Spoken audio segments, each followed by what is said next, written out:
victory. Obviously not as clean as Karen Tiger and their fans would have liked, but a victory nonetheless, and a much needed one too. Look, I think 5-1 is clean enough, really. They take that. I mean, even if it was a 5-3, it doesn't matter. They still get the points on the board that they need, and those are so important points as well, because you guys were speaking about it earlier in that matchup, how Karen Tiger was so close to Horseman and Meltdown, and it's really set us up now for a very, very interesting fourth match, which is coming up after this one. Yeah. If Meltdown do win that one, then it's basically almost going to be a three-way tie for third place, and that sets up an excellent Sunday, but I guess that's something to talk about tomorrow, or maybe on the next match where we're going to be checking that one out. But for now, Wargaming Darkwolves, I mean, this one, it's really just going to be coming down to how these two teams coming into this one. It's not going to change much in terms of the standings. Wargaming's already locked in 6th position. Yeah. Darkwolves already locked in 7th position. They can't qualify for playoffs.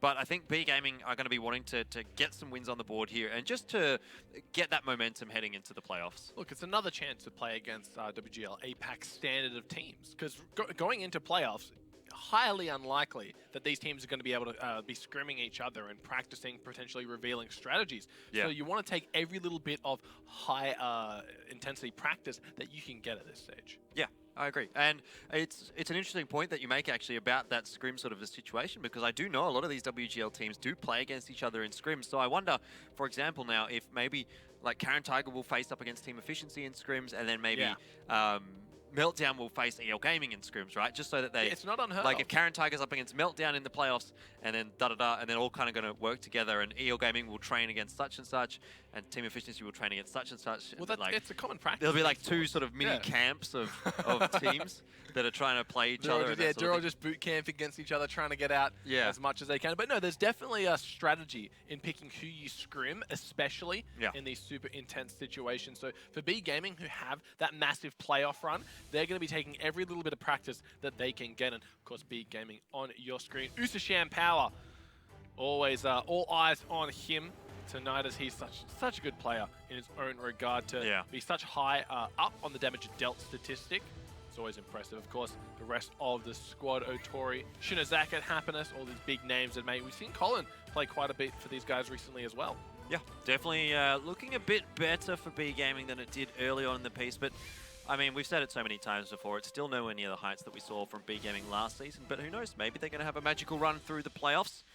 And their opponents, though, for tonight, we'll hold off on the playoffs thoughts for the moment, is going to be Darkwolves, who, you know, they've added a couple of new players into their roster in the last couple of weeks, but it hasn't really helped them all that much, to be honest. Like, they're still the team that we expect to probably be going down to most of their opponents, and wouldn't be particularly surprising to see them going down to Wargaming tonight either.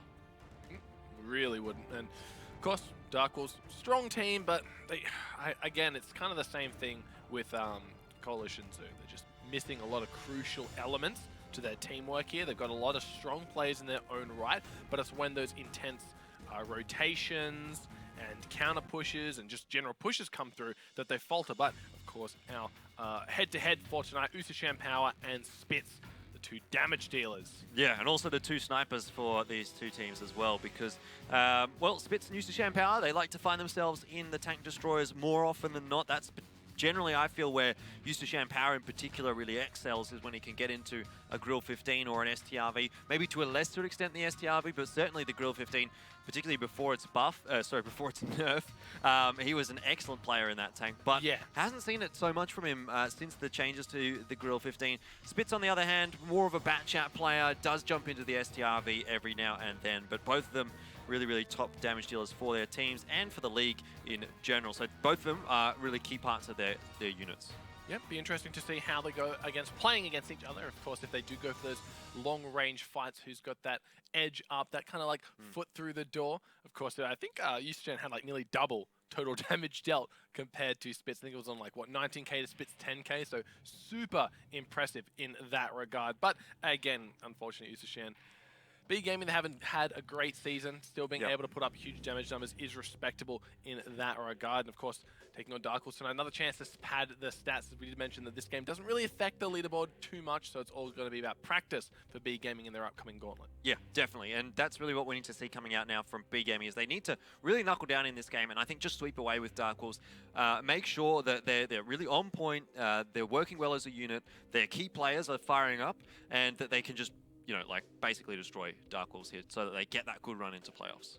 Yeah, and hopefully they can, because I've always been a big gaming fan. The Entertainment Tankers, how can you not like them? They've got such great personalities on the squad with really good individual players, and it sucks to see them all the way down in the dumps here. So I do want to see them make that dream playoff run through here, but we don't know who they're going to be up against first in the playoffs. That's going to be decided tomorrow, but of course we do know something, and it's the maps coming through here. Steps and Mines being banned away by the respective team. Cliffs picked up for B Gaming, and Ghost Town for the Darkwolves. Yeah, I mean, when we kind of look at this map pool really for both the teams, none of them have hugely good maps, I don't think. So, you know, they're kind of just going to be picking the maps that maybe they're a little bit better on and their opponents are a little bit worse on, but I can't go out here and say, oh, I think B Gaming is going to be really, really good on Cliff, because they're not going to be. The simple fact is that they're just a little bit better than Darkwolves. So that's why we've seen that pick coming out from B Gaming. Ghost Town, again, same story, but flipped around. Dark was a little bit better on that than B Gaming is, so no surprises really from those two. But like, it's hard to say that either of these guys are going to have hugely convincing results on either of those maps. Then Himmelsdorf, Ruhenberg coming out there towards the end of the pool. A little interested to see Himmelsdorf there picked up by Darkwolves, because it has been a sore point for them so far this season, but a lot of the maps really have been. So I guess at a certain point you do have to pick those maps eventually. Best of a bad bunch, right? Exactly. So taking the best of what you can make of it, and Ruhenberg coming out there as well. It is a map that I think both those teams are going to be reasonably comfortable playing. So overall, I mean, this really could just come down to whichever team shows up tonight. Cliff, I'm definitely favouring B Gaming. Maybe not enough to get a 2-0, but I definitely think they have the advantage there. Ghost Town will flip it on our heads. I think Darkwolves have the advantage there, but maybe not enough to get the 2-0. And Himmelsdorf, that I think is maybe where B Gaming can probably pull ahead a little bit. If they do drop 1 or 2 rounds on Cliff and Ghost Town, we might find ourselves at sort of like 4-2 at the end of Himmelsdorf, and then maybe they can close it out on Ruhenberg to make my prediction of 5-2 a reality. Yeah, definitely a possibility here. Cliff, again, it's a map that we don't see too often. It's usually one of those perma bans. From especially the lower tier teams here. They're just afraid of playing on it. So it's interesting to see it slip through the cracks. It is, because that's actually the most banned map by Darkwolves so far this season. They've played 18 times. They first banned it 11 times, second banned it 12 times. So you want to do the maths on the percentages. It's a very, very high percentage of how many times they've banned it out of how many times they've played it. Yeah, they're just not a fan of it. So to see them let it slip through here, maybe it's something that they...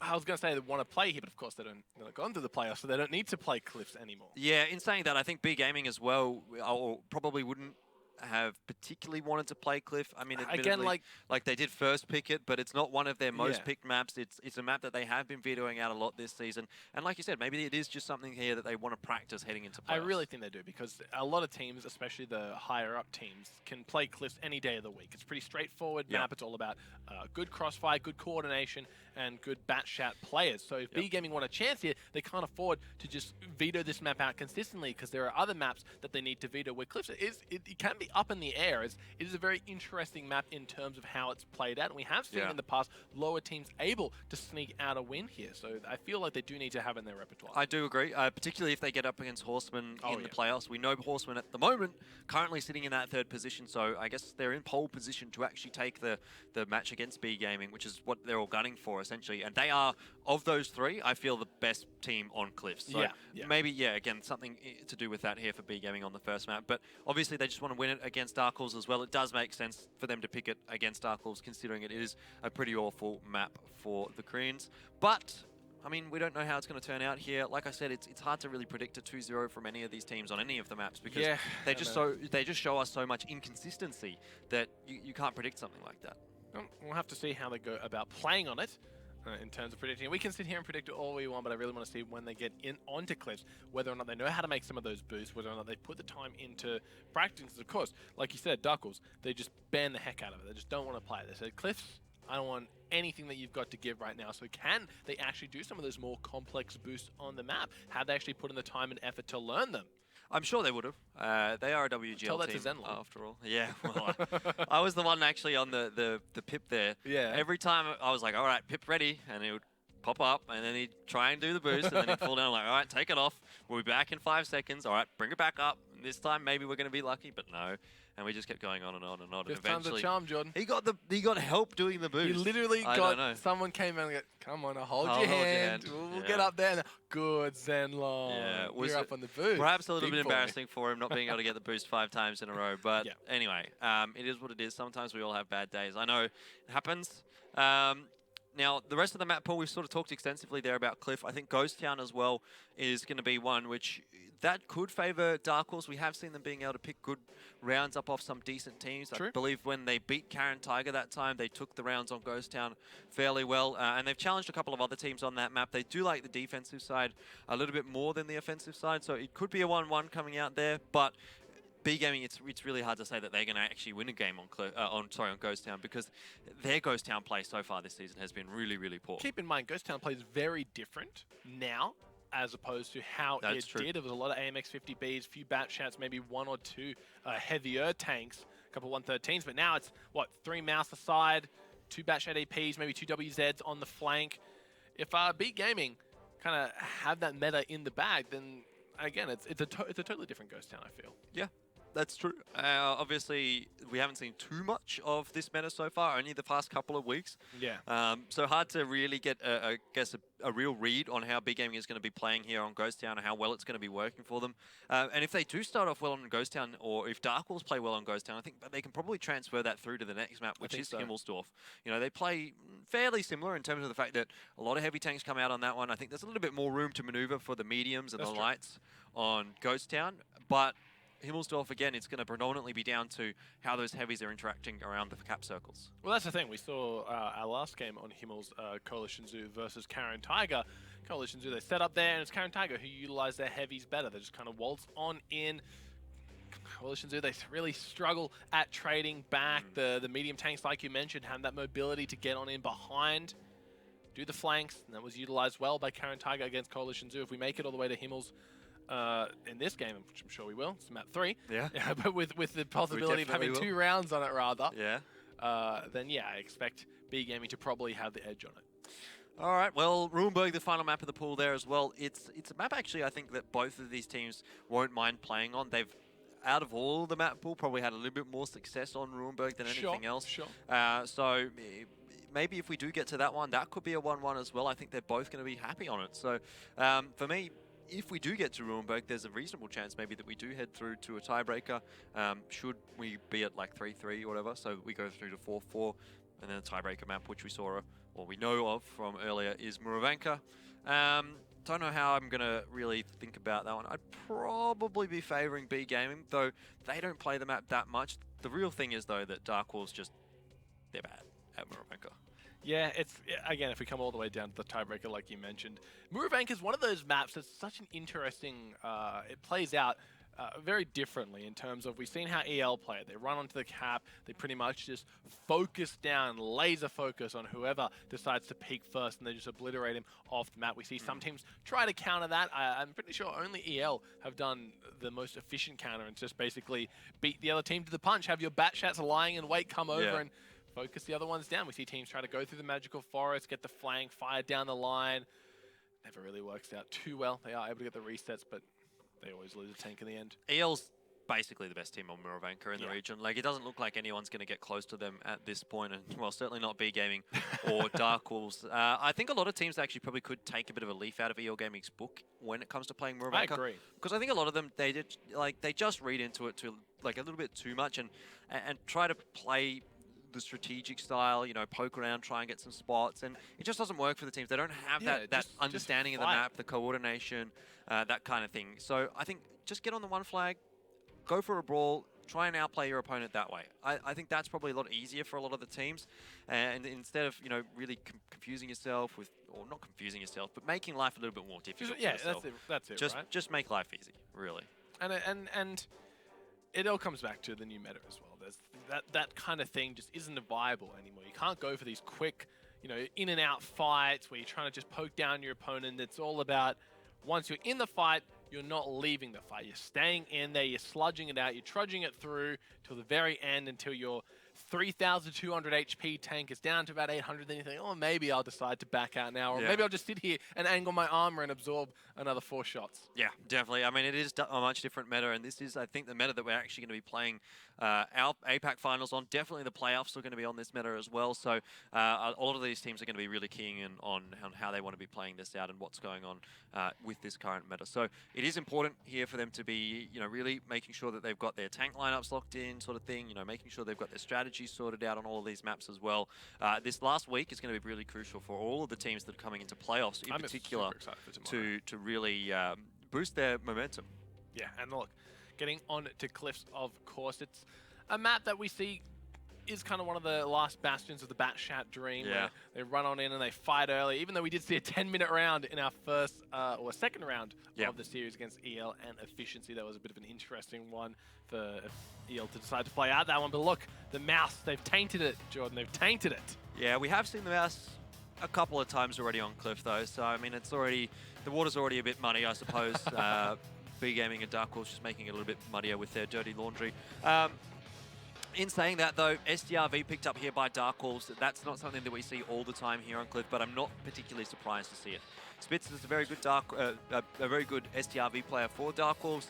It definitely can work out here if you get it on that boost position towards the back of the map, get some shots in towards the lighthouse.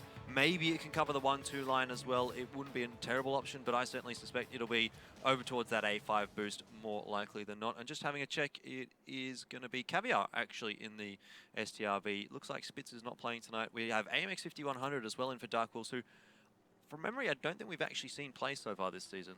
No, I think we saw. I definitely remember seeing AMX 5100 playing. He was playing in the AMX 50B, and it was confusing the heck out of me. Right. And I remember that at least. Looks like Riku-Sam and AMX 5100 will be just kind of testing the waters, seeing if they poke forward, that they're going to get shot at pretty much every angle. Not the case to start us off, though. Well, fairly standard looking setup really from the defensive side. Batkong just watching the 1-2 line as you would expect from the light tank. Of course, you're going to have a Batchat here, whether AMX 5100 is just sort of spotting that mid area, maybe even a Batchat a little bit higher up on the cliff, but it doesn't look like that's going to be the case just yet for Darkwolves. They do have Yui and Gomli as well hanging around the 3-4 line, so a bit more protection down in sort of the bowl there. If, for example, Darkwolves were to head in that, Wargaming were to head into that direction. At this point, though, doesn't look like that's going to be the case. Yeah. Wargaming more interested over towards the other side of the map. Everyone quiet as a mouse right now. No one wants to go for the first little play, because it's one of those maps with Cliff, if you get yourself over that 50% margin, enemy side of the map, it's very difficult to get back without taking a little bit of damage for your trouble. So you want to make sure you're getting the spots out, or at least line of sighting your opponents, getting control of the lighthouse area. And you can see in Caviar's POV, couple of Batchats all set up for Darkwolves on their side of the map, kind of mountain goating their way up. Happiness doing work for his team as well. He's going to be going up. Who's that? I think it's Riku-Sam and Taki up on the top, so they've already taken control of the lighthouse. Yeah, I think that's a little dangerous for Darkwolves, in honesty, taking or allowing Wargaming to take control of that lighthouse for free. I do know that they have Caviar there back in that A5 position, and he can fire onto that lighthouse. So perhaps what Darkwolves is actually hoping for here is that Wargaming are going to push a little bit too much around that lighthouse, play a little bit too aggressive, and try and get some shots down onto the players down there. Oh, but they know Caviar's there. They've shot at him already. Well, I think they knew that if the S-Tank's on the field, what else is it really doing, it's right? pretty obvious that it's going to be there. They're not even, like, he's not even lit. They're just blind firing him, and they've actually damaged his driver there as well, as Happiness fails the boost once more. I guess that comes back to the question, do these teams, having played, not played on Cliffs enough, know how to do the boost successfully? Yeah, that kind of reminds me of my attempts to do a boost when I play this map. It generally ends up like that. Just an abysmal failure? Yeah, pretty much. Didn't get to see you do that last night, Jordan? No, I only got one game on Cliff last night, but I did try the boost and I did fail it. So must have missed that one. Yeah, it is what it is. I was watching you. You must have been practicing your observing last night, because you spent a lot of time in spectator. Wow, that's wow. Why would you even say that? Happiness, he's got the boost. Hey, third time's a charm this time. Yeah. Well, still, Darkwolves, they're pretty content with sitting far back, considering they are on the defensive side. Nearly 4 minutes burnt on the clock. Wargaming, they have control here. The mouse just lingering on the back line. Neither team want to be the first ones to make the play. Wargaming, they know that there's a S-Tank just looking out up at the lighthouse still. They haven't gone on for more blind fires yet. They want to make sure they conserve their ammunition. In the chamber anyway. Yeah, but B Gaming are starting to get some map control now around that 8-9 line. The only thing that they do have to, again, be aware of, and I think that's really all that's stopping them right now, is Spitz.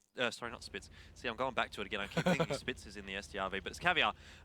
It's the STRV that's really stopping them at this point. They know where he is, or they pretty much have a good suspicion of where he is, but everywhere that they're trying to actually aggress to is covered by the STRV, right? So if they go around this 8-9 line, STRV gets shots. If they go up on the lighthouse, STRV has shots. If they go through mid, the STRV has shots. And so they've sent Tiltum forward here, and they're going to see if he can soak up a little bit of damage, see if he can get some spots out. Gomley at the moment holding his fire. He makes 5100, taking a bit of damage as well. He's got to be careful. I don't know about this really from B Gaming, because they've just sent a mouse forward essentially, but where's the backup? What's the end game here for them? Tiltum is losing a lot of HP, and they're not really getting much. The Revolution has actually been picked up. Oh, they lose a Batchat for a mouse though. Not a worthy trade for B Gaming coming away from this one. Darkwolves going to be smiling after that one, but you can see T4 and Muller in the fight against Yui. AMX50B just pops off anywhere. I have no idea what he was doing there. Well, they should be able to take out T4 here unless Muller has enough bullets to play with. One more shell to take him out. Could do it. It's going to be able to do that one. But the Bat AP. No shells left to play with here. Yui, though, I think he's out of shells also. Still a mouse on the field for Darkwolves in Lambert. Caviar's fine as well to sit back. 4 minutes left on the clock here. And B Gaming, how do they win this? That's a good question, isn't it? Because they've just got Batchats now and Batchat APs, and well, they have a lot of damage still to do here with only 4 minutes to work with. They still haven't actually spotted out Caviar. They 100% know that he's there, though, because he would have been firing shots into that mouse. Obviously, Til would have called that. Happiness. Oof. He's not graceful at getting up, and he's not graceful at getting down, Jordan. No, but he's not taking any damage there, so it's okay. Graceful but efficient. Not graceful, but efficient. Yeah, Taki taking some damage to his tracks there by the looks of things. I guess that must just be a... Well, Muller's in a bad way. He's so far out at the moment. Do they know he's there? Where is Muller? He's just there. Oh, right. Yeah. He's hiding between... He's hiding in plain sight. Yeah, I was sort of like looking around the sides of the map thinking, where is he? And then he's right in the middle. Yeah, he's just smack bang in the middle.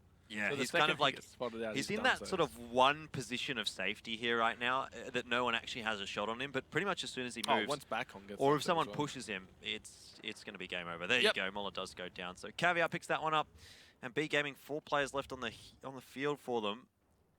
To be able to come back into this one, it's going to have to be a bit of a mammoth effort. Yeah, it's really not looking like it's going to happen here as they are down about 2.1k HP at the moment. Well, the mouse need to take the STRV out, really. That's the problem. They can get the STRV, but getting the STRV would require them to spot the STRV. And to do that, they're going to take a lot of damage because this sort of a setup from Darkwolves, it's really central around it. I mean, Lambert in the mouse, he's got crossfire setups with Caviar. Gomley's quite far back as well. He can get a few shots off. And now Shinozakit, he's under pressure as well. Backhong in the T54 lightweight. Yeah, he's going to take a bit of damage, but that's not too big of a deal in reality for Darkwolves, because it's a T54 lightweight. Yeah, this is looking great for Darkwolves, and wow, Caviar has just been on a rampage up top here, and Taki can't even clip out Backhong. So he's going to survive to fight another day. Meanwhile, Caviar dished out about like 1.2k damage to his teammates. Yeah, this is not looking good at all for B Gaming. Caviar, with that STRV, he's just been so potent. Shinozakit does take down Backhong in the end, but you gotta feel as though it's too little too late. But in saying that, I mean, B Gaming... the mouse though, with 2 minute 40 left on the clock. They need to deal with not only Caviar up there, but they also have to kill the mouse and then still 2 fully loaded Batchats. Yeah, we're asking a lot here, Jordan. We are asking a lot. We are, that's for sure. And Darkwolves are asking a lot as well, because B Gaming is obviously not being able to answer it. I don't think they can do the damage now in this time. No, I really think that... Like, in theory, on paper, they could. Yeah, if they start shooting at each other now, yeah, maybe. But it's not going to happen because, look, Gomley, he's just gone up to acquire the attention of Happiness and Rookie Sam, who, quite frankly, have already conceded this game by not moving off the lighthouse. Well, not trying to hunt down anything. I think what they were trying to do was wait for Shinozaki and Taki to spot something that maybe they could have clipped out, but the positions from Darkwolves were too good. Either if they were spotted, they were able to hide, and the other guys didn't even get spotted in the case of Caviar and Yui. So it's really just been a slow but very, very well played game from Darkwolves here. They've played to their strength, really, which was that STRV. They've played around it really well. Yeah, and they played it to perfection right now. And yeah, really great stuff out of Darkwolves to take out the first round on Cliff here. Impressive stuff. Didn't think they had it in them, especially considering that Cliff seems to be the, like you said, it's their most vetoed map. Caviar's gone for a ride. He's got 20 seconds left on the clock. He's not too fussed about how he finishes this game off. That was a little bit silly anyway. He wanted to go for the hype play where you crush it. Oh! Wouldn't it be so funny right now if B Gaming just clipped out Lambert? That'd be funny for everyone, but Darkwolves. They'd have no one to blame but themselves. Still, it's not going to happen. Would have been so funny to see it though. Anyway, Darkwolves, they pull off the win there. B Gaming going to have to be struggling because that was a map which we thought B Gaming coming into it probably should have had the advantage on. Definitely. They've looked stronger on it historically speaking. Now, admittedly, their attacking sides have been weak on the map. So they were on the attacking side. They weren't able to win. I guess it makes sense.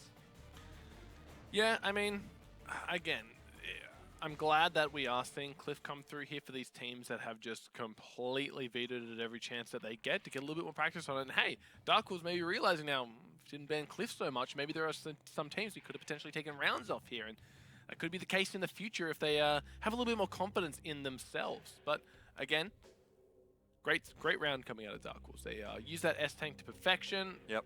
Like you said, every time I see the S-Tank, I think Spitz, right? But Caviar definitely making a name for himself in that. Yeah, yeah, definitely. I think he did a pretty good job there. Admittedly, he had a pretty easy time of it. Like, there was no one that really challenged him. He didn't get spotted for the whole game, right until the end, basically, where he just jumped on the enemy. So, like, he just did a good job there, but he wasn't really pressured. And so it's very easy to look good when you're not under pressure, but when you are under pressure, that's when we're going to have to start to see something coming up here. And this was very questionable.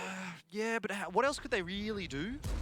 Maybe they could have put him around the 8-9 line. I think that might have worked maybe a little bit better. Would have been perhaps a bit more difficult for the STRV to pen him as opposed to shooting the side of the mouse. But still, yeah, there you go. Good game from Caviar. 3.3k damage. Lambert as well in the mouse doing a good amount of damage. So there's not really much to it. It was just that the STRV was put in a position to do work, and it did work. It exerted a lot of pressure.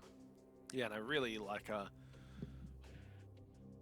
that pick out of Darkwolves. I don't know. It's just trying to think what could have B Gaming done there. And you're right, like maybe if they put their mouse in a different position, it could have worked out for them. But they just kind of waited.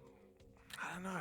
I really don't like teams just sitting back and waiting. We just see so many attacking teams just hoping that the defenders will get spotted and then they can clip them out. And that's just not happening, and it's frustrating me.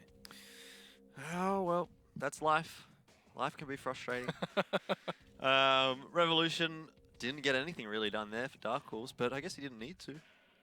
They won anyway, so whatever. Yeah, good game from Darkwolves. Let's see if they can keep it up for the next round here. As now the onus is on them to be the attackers. They just can't sit back with an S-Tank up on a vantage point and wait for their opponents to haphazardly drive on into their firing line. And that's where things are going to get a bit more difficult here for Darkwolves, because obviously it's a little bit easier, I think, to play the defense on Cliff. You sort of set up in your positions. You don't really have to rotate across much as long as you've got good crossfire setups.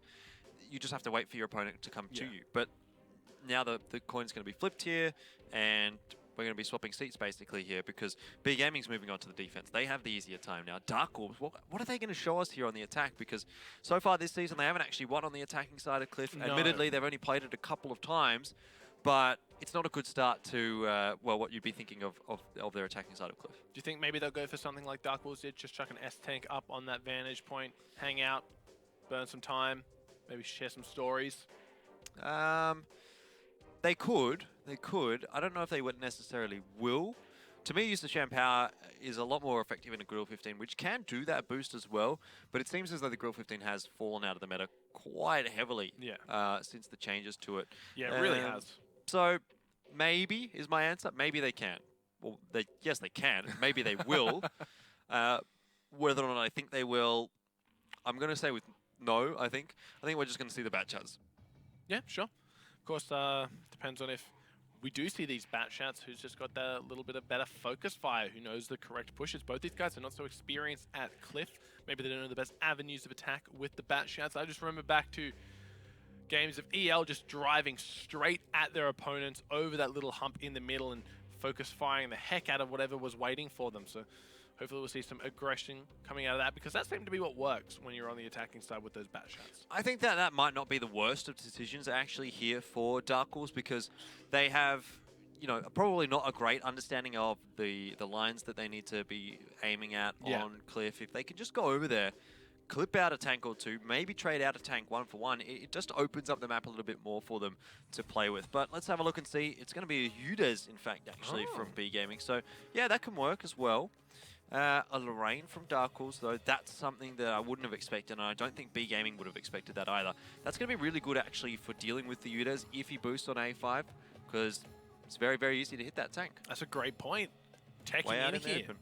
Teching in the artillery to deal with the Udes. So, mind games already being come out of here. I wonder if B Gaming will still risk putting the Udes up on that spot or rotate him around somewhere else. The way that position that Muller's taking, I assume that's where he's going.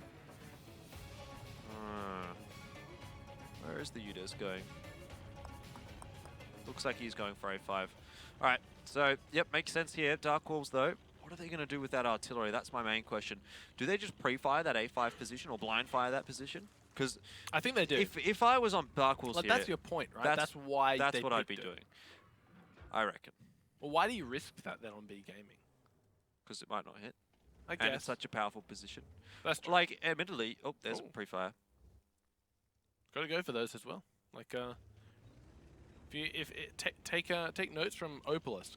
Go for those high, low percentage shots as many times as you can. And the Batcong in the Lorraine, it's not a hugely long reload here. They've got a fair amount of time to work with.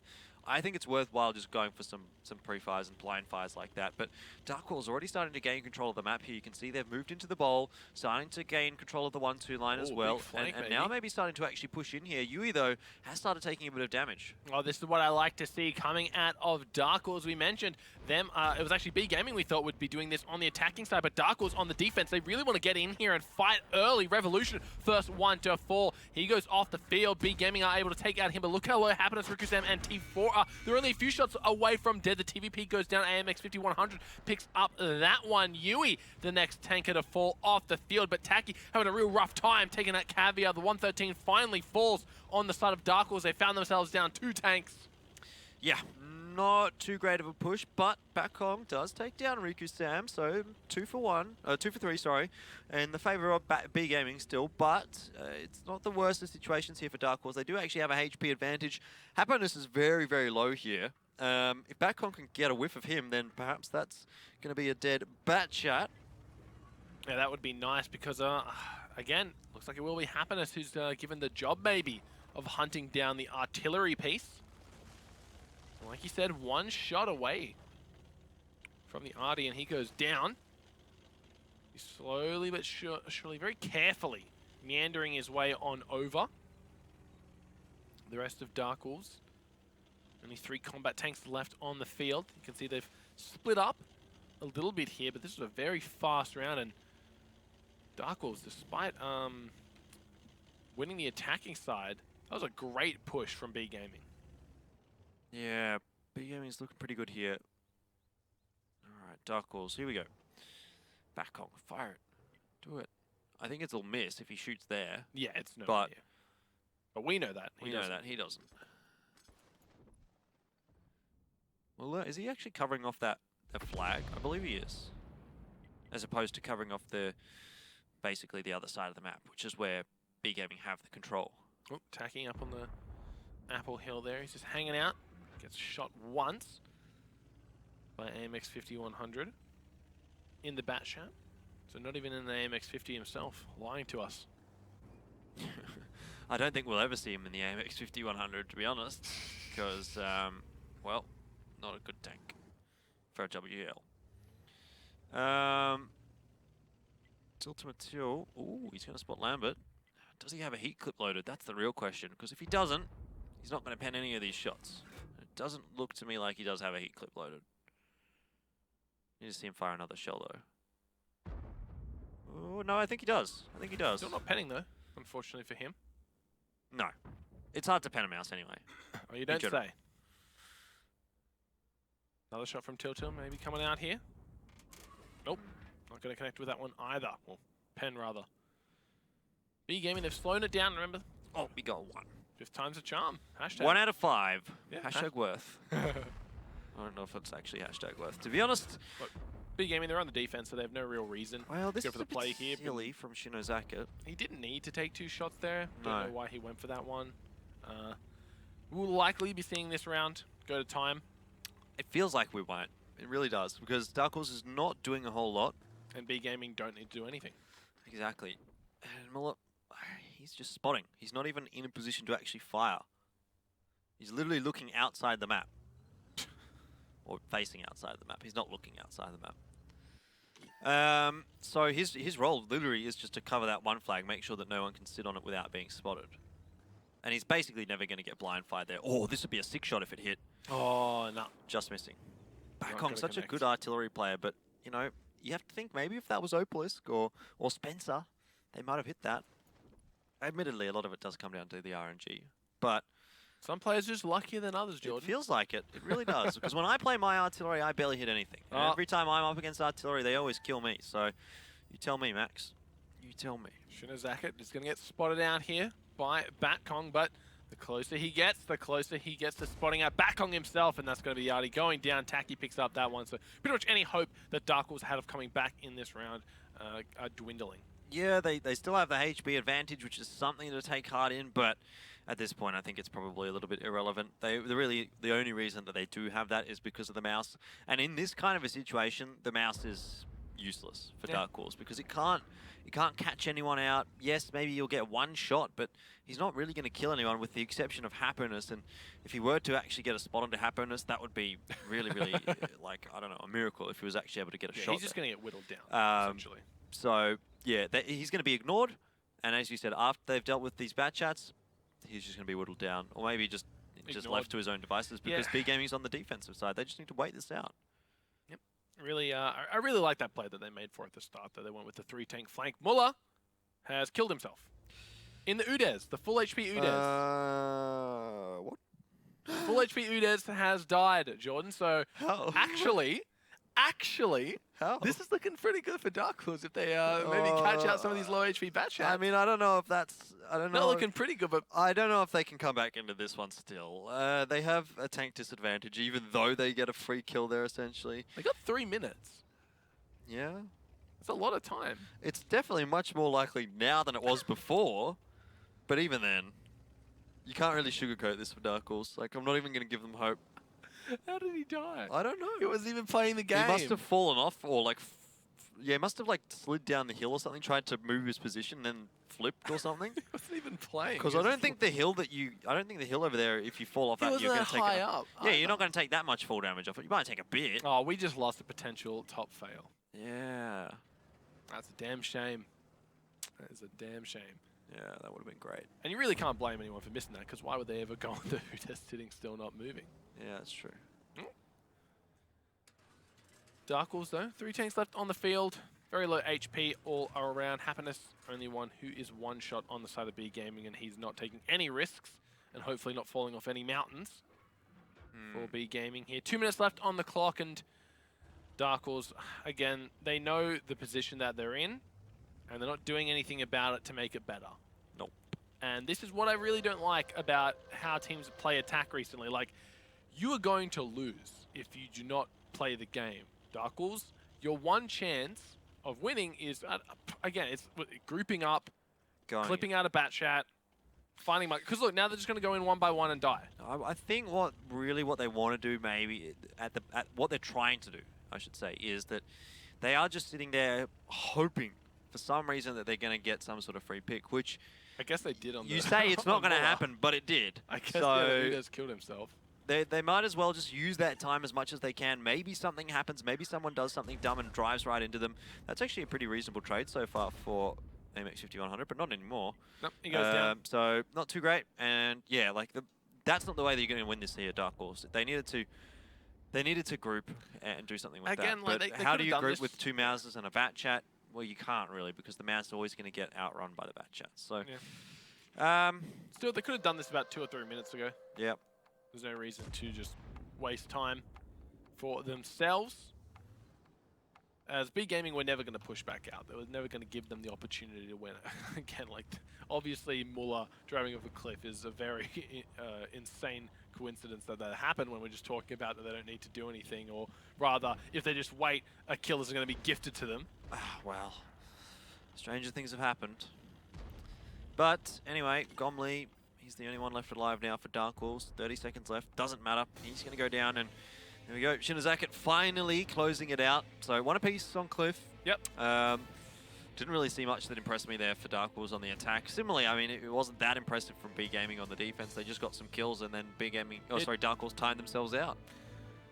It's interesting to see maps that we attribute to really high velocity plays kind of get devolved into stalemates. That's what happens when you have some of the worst teams in the region playing up against each other. Yeah, they really don't know how to close out games, and it is an unfortunate byproduct of that. I did like the initial play from B Gaming, and I know it maybe comes down to inexperience and decision making, because B Gaming could have won that. I put a lot of emphasis onto Darkwolves just sitting there and waiting, but B Gaming could have won as well. The only reason they don't is because they've already won. They won. Yep. They win either way. They're going to take the safer route out. Exactly. They play the safe game, and that's obviously that's nothing to criticize anyone about, because a win's still a win. It was the correct decision from B Gaming, the way that they played that one out. Yeah. So there was no need to take the risk, and obviously they pick up an easy win there. Would have liked to have seen Darkwolves actually try something, at least on the attacking side for B Gaming. We saw them push the mouse in. They tried to blind fire the STRV, that kind of thing, but it didn't really seem like Darkwolves Yeah, the Artie did nothing either. were going to be doing anything. And yeah, the Artie didn't do much. He got taken down relatively early on in the piece as well. He was there for 5 minutes or so. Yeah, but he was the fourth tank to die. So. yeah, but I mean, yeah, it just was a bit of a nothing round from Darkwolves. Not a like lot they to just have didn't said, do anything. Not a lot to have said from that game. It was kind of B Gaming pushed in, they won the fight, and then Darkwolves bled out and died.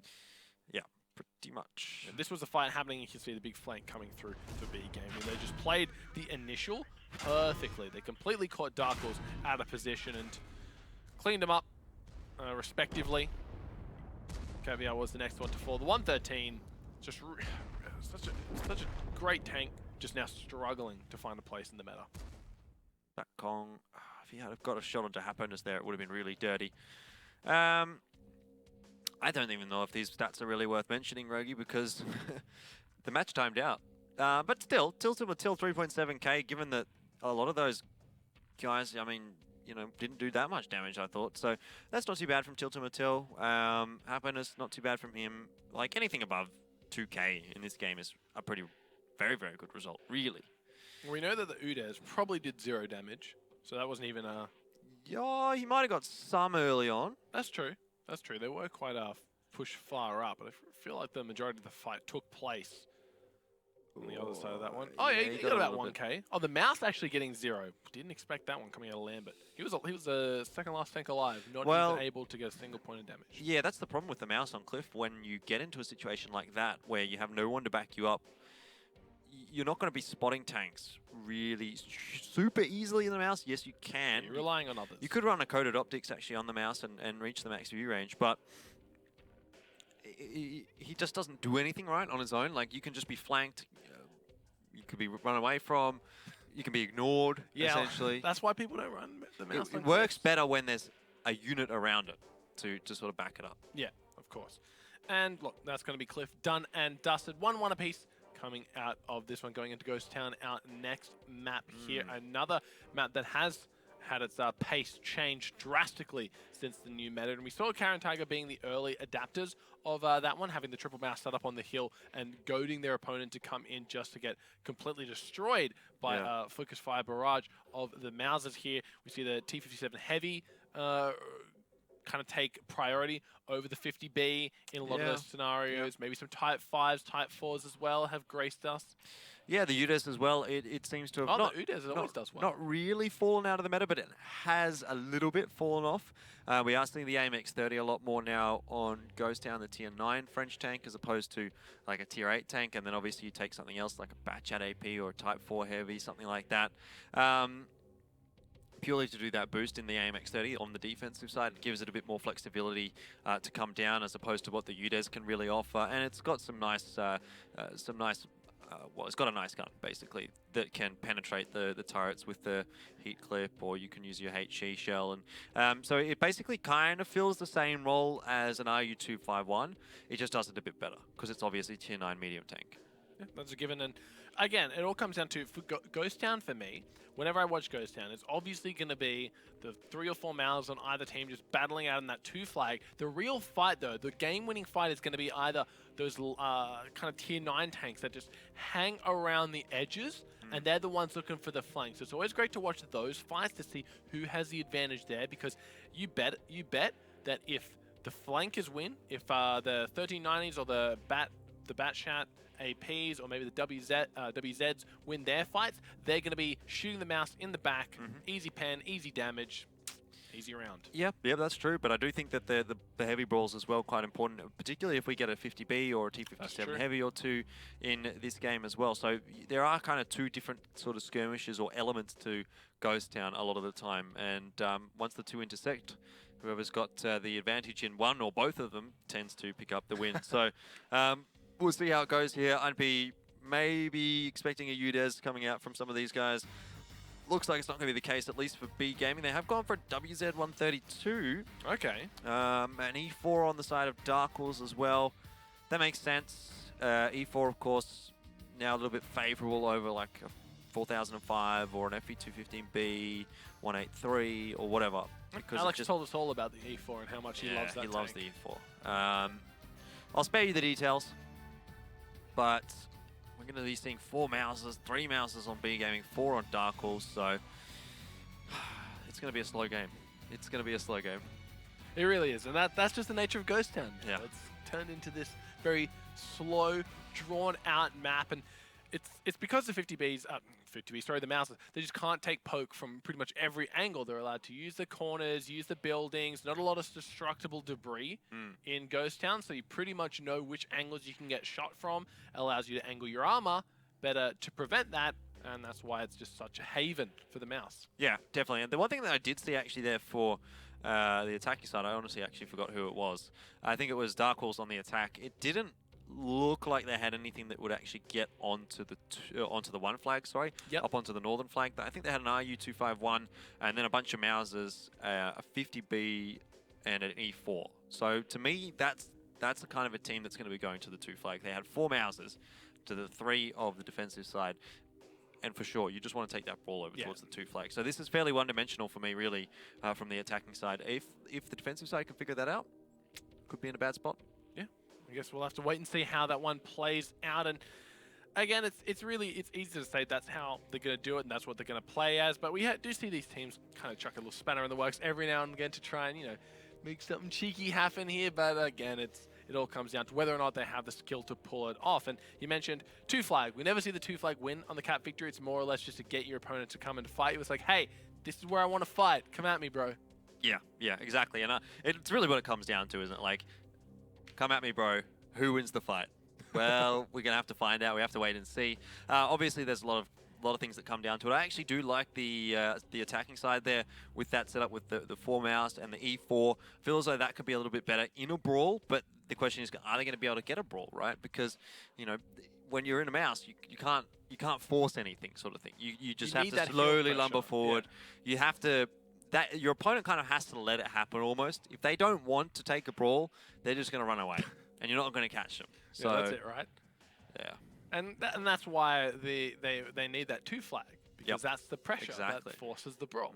So and I'm sure that the defending team know that, and they're going to set themselves up accordingly, watching all the right angles, making sure that when those Mausers lumber on over, they are in the correct position to take the fight to them. I'm really interested to see how the WZ132 is going to work out here as well for the defensive side, Sure. because that's not a tank that we actually see that much on Ghost Town. We see it fairly often, or every now and then, I guess, on Runeberg.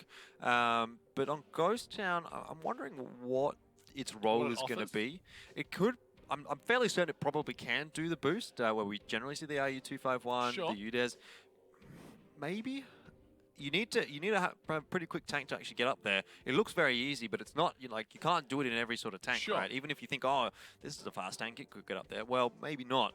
So I'm not sure if it can do it, but we'll find out, I suppose. The other thing I think maybe it might be decent for is just poking up and down the ridge above the one flag, where we tend to sometimes see an IS-7 or something like that, because it has a reasonably decent turret. So maybe that's the other option for him. It does look like he's just going to go forward here. Pretty far, actually, towards that one flag, and maybe even past it. Just like a generic scout, essentially, I suppose. Sure. See how Muller decides to play it out. Shinozeka will be coming back alive from his scouting run. Not going to get spotted out, or at least dinged at all. CB Gaming mounting their defense here. Darkwolves trawling forward slowly but surely. They want to get themselves in position here to force the 2 flag, and just a precautionary measure coming out of Muller, getting rid of the debris on the 1 flag in case that Darkwolves need to do that. May as well not waste time just sitting still. Well, at the moment, Darkwolves well, I can't really tell what they're doing, to be honest, because B Gaming haven't spotted too many of them, but I think they're fairly content just to set up slowly. Yeah, there we go. So they're getting onto the 2 flag, but slowly but steadily. Only just the 1 player actually there, Lambert, on that flag. Everyone else sort of holding off all the choke points. I don't mind this actually, because it's going to make life a little bit difficult for B Gaming to try and get the reset. When they do try to get a reset, they are going to be greeted by those angles being covered by Darkwolves. Alright, well, B Gaming on the defense here. They know what Darkwolves are playing at by forcing that 2 flag. So let's have a listen in with B Gaming and see how they mount this defense. じゃあこっちここ来てこっちこいつがこっち行ってこいつがこっち行くんだよ。お、ちょっとこれで陸さん大丈夫いけるのいけないの。113もスロープ行った方がいいんじゃないですか。スロープ行くよもう。行っていいよ。113スロープ行っていいよ。50尾か代わりにこっちが入っていって斜めのライン通して形にして。2側キャップね。2キャップ入ったこれまだ1キャップだよね。まだ1キャップ。時間はある。一回見ろ俺キャップの中。俺バットと合流するわ。俺見えないけど。これストロープまで行った方がいいですか？行った方がいい。切れてるから。じゃあもう一回してみるよ。切れてるなら来ません。これさ、こっちこっちから来る可能性あるからさ、ちょっと俺こっち側に入ってるわ。バットここ通しといてあげてね。通してる。ヨウさんの方が俺置いてるから入ってくると絶対わかる。それで白崎さん見てるし。あれは見えない。あれ撃ってないよ俺。切り続けれる。俺榴弾にするからこれ構えて。ちなみにさ、マウス組なんだけど俺ここ見てるよ。了解。ここ見てるからこっち側からいきなり来ることないからね。はいはい。全部の通路は見えてる。オッケー。ここ見えてるし、ここ見えてるし、ここもこの一枚回す南の方が見えない。 And just the old cat and mouse game of Darkwolves get on the cap, B Gaming reset the cap. Darkwolves get on the cap, B Gaming reset it again.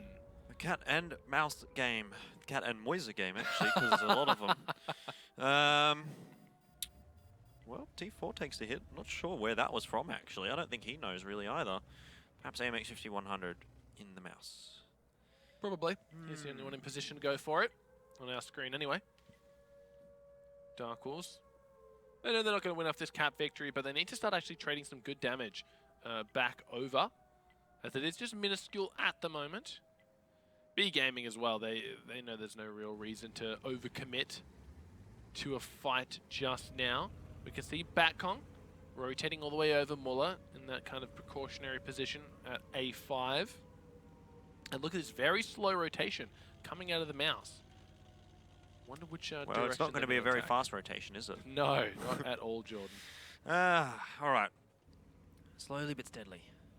Are they going to stay on that 2 flag, though? It looks like it. Lambert's just having a good time, getting up some cap points. Yeah, he really doesn't care, even if he doesn't get shot. Stats.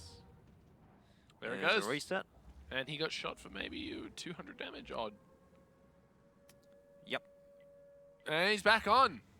Round 4, boys. Let's go. I don't know what I'm supposed to say here, Max. Like, Supposed to say the mouses are still Darkwolves, they're not doing rotating. anything. They're not doing anything. They're moving the mouses over. You can see. Slowly, but we already said that. That's all that's going on. Say it again. All right, the mouse Say is it in rotating. German. I don't know. I don't know what rotate is, actually. Okay, move. I could Reposition. say, die Mäuse geht nach, Getting into a better position. get north, or get nach 1. But You can say that, and you did. I did. We're really scraping the bottom of the barrel right now, aren't we? I really think so, but let's Would be you like real. to cast in German with me? If we scrape the bottom of the barrel, what would we find? Big Gaming vs Darkwolves. No, it would probably be Coalition Zoo vs Yeah, Darkwolves let's be in real, reality. I Big think the Gaming. Mousers are finally in position they for are. Darkwolves to make the fight. We've bought enough time here, John, for the action to start. And the action has started here. The triple mouse threat with one on the flag. They've got the forward line set up for Darkwolves. Big Gaming T4 takes a huge crock of damage right there. He's got to be careful, down to 455. One more good shot could send him sky high if he's not careful. He could, but he's still safe for the moment, and he's actually rotating back across. He actually doesn't have anyone of his teammates near him, but in reality, he doesn't need him because no one from Darkwolves can actually hit him right now. So, Darkwolves, they've put a couple of tanks on the flag now, as opposed to just the single one. But it's basically the same old story. But I do like this a little bit better from Darkwolves. Now they're starting to put pressure on B Gaming. It's going to be more difficult for B Gaming to get those resets now that Darkwolves have those mouses in position. Well, you can see the T124 wants to come off, get a shot on the mouse. He's just waiting for his highest chance to pen. Takes the shot, doesn't pen. Forced to retreat very, very slowly here. The MX-50B and the IU-251. They're really just trying to find a way in here. Skirting around the outskirts of the town here. They may have found T4. He goes down. And that's Muller and T4 falling here for B Gaming. So Darkwolves should have no trouble rolling over the rest of this round. Yeah, B Gaming historically have been very, very weak on Ghost Town. And it's just going to show again, you know, they're being beaten by Darkwolves, who are a team that so far this season they've beaten 5-2 and 5-1, right? And at this point, they're going to lose this round on Ghost Town and go down again in the series. So it's just not a good map for B Gaming here at all. But I suppose there's only so many good maps that you can talk about for B Gaming. So it is what it is. But they really need to figure out what's going on here on Ghost Town and figure out what they're doing, because they don't know what they're doing at the moment. Yeah, that much is clear. I think it's just like they're scared to act. They pretty much just let Darkwolves rotate 3 mouse from what? They were around G6. They let them rotate all the way back to G8, up down to D8, and then come back down to D, well, what are they? E5 at the moment. They pretty much let them have free reign over the map without ever trying to contest it. They were just, they were content with going in and breaking the hill and then retreating and doing that. They thought, hey, Darkwolves, you need to come to us. And then when Darkwolves finally did come to them, they're like, alrighty, we don't have an answer for that. Well, that was the problem, really, with the B Gaming setup, wasn't it? Because they had one less mouse, and they didn't have a T124 there either, so it was always going to be a favourable brawl for Darkwolves. So I don't really know what B Gaming expected. They needed to work the sort of the rotations a little bit better, because they had the 50B there, they had a 113, they had a WZ. They could have potentially outflanked their opponents, but it just didn't happen. The mouse versus mouse fights are so awkward. It looks like they're too shy and don't want to make eye contact because they're always like kind of looking away from each other because they don't want that the easy pen on the turret. Well, they don't want the easy pen on the turret. It just makes for a very humorous fight. It is a humorous and long fight. That is what the mouse meta is, really. There's not much more to it. But Darkwolves, that was a very, very convincing win, actually, for them on Ghost Town. When they finally got in position, because it did take them a little bit to sort of get things sorted. But they got the job done. The whole time. Yeah. It wasn't from a lack of trying, I'll tell you that much. That is true. And it's good for them to be able to go up here against B Gaming. It's not like Darkwolves can't actually beat B Gaming. So far this season, they haven't been able to do it. But Darkwolves, they've beaten Karen Tiger. If they can beat Karen Tiger, why can't they beat B Gaming? They've also been able to take rounds off EL Gaming, you know. They've been able to take rounds, I think, off team efficiency. So it's not like Darkwolves is a terrible team. It just seems to me that, like, some rounds we see them play really, really well, and then other rounds they just... Potato? They don't even rock up. So I don't know. I just don't know what's going wrong, really, for Darkwolves. And look, it's like you said, I think that Darkwolves can take it off B Gaming when they're playing well. I just thought under these specific circumstances where in this game that Darkwolves are completely locked out of the competition and there's not a lot they can do to get back in, they wouldn't be putting their best foot forward. But it turns out tonight they're doing just that. I think the Darkwolves are a very serious team, right? They take it seriously. They're not going to be messing around, you know. They want to go into it and they want to try really hard. Really mess around is Coalition Zoo. Yeah, Every other team takes it very seriously. I agree. Yeah, I think that that's just the way that Darkwolves want to present themselves, and that's the way. Yeah, I agree. I think that that's the way that they should be playing. Really, they should be taking it seriously, even though they're already out. You know, in terms of the competitive integrity of this competition, they should be taking every single match seriously. Well, you can see Caveat in the T1 10E4, despite what we saw on screen of him not doing a whole lot, he was actually able to accrue 3.8k damage in the fight. Yui in his own mouse doing work, Shinazaka for B Gaming. If you bat shots up at the top of the damage dealt in the mouse meta, both teams are doing something wrong, I feel. Yeah, no, I mean, it can happen. It can happen. Usually it's dominated by like the 6 mouse and then the bat shot comes. But if a bat shot gets around behind a mouse, right, you know, that's A, either good play from him or B, poor play from his opponents. But definitely he can be rewarded by it because it is obviously difficult to pen a lot of mouses, even from the back at times, but in a bat chat, you should be able to pen a mouse 5 times out of 5 from behind. The second half of the leaderboard here, we can see this is where the Mouses, the graveyard lies. Attacking is 50B, not being able to do a whole lot. Batkong and Muller kind of also struggling to do too much damage, but that's expected. Hopefully their scouting jobs went down better than their damaging jobs. Yeah, well. Oh well.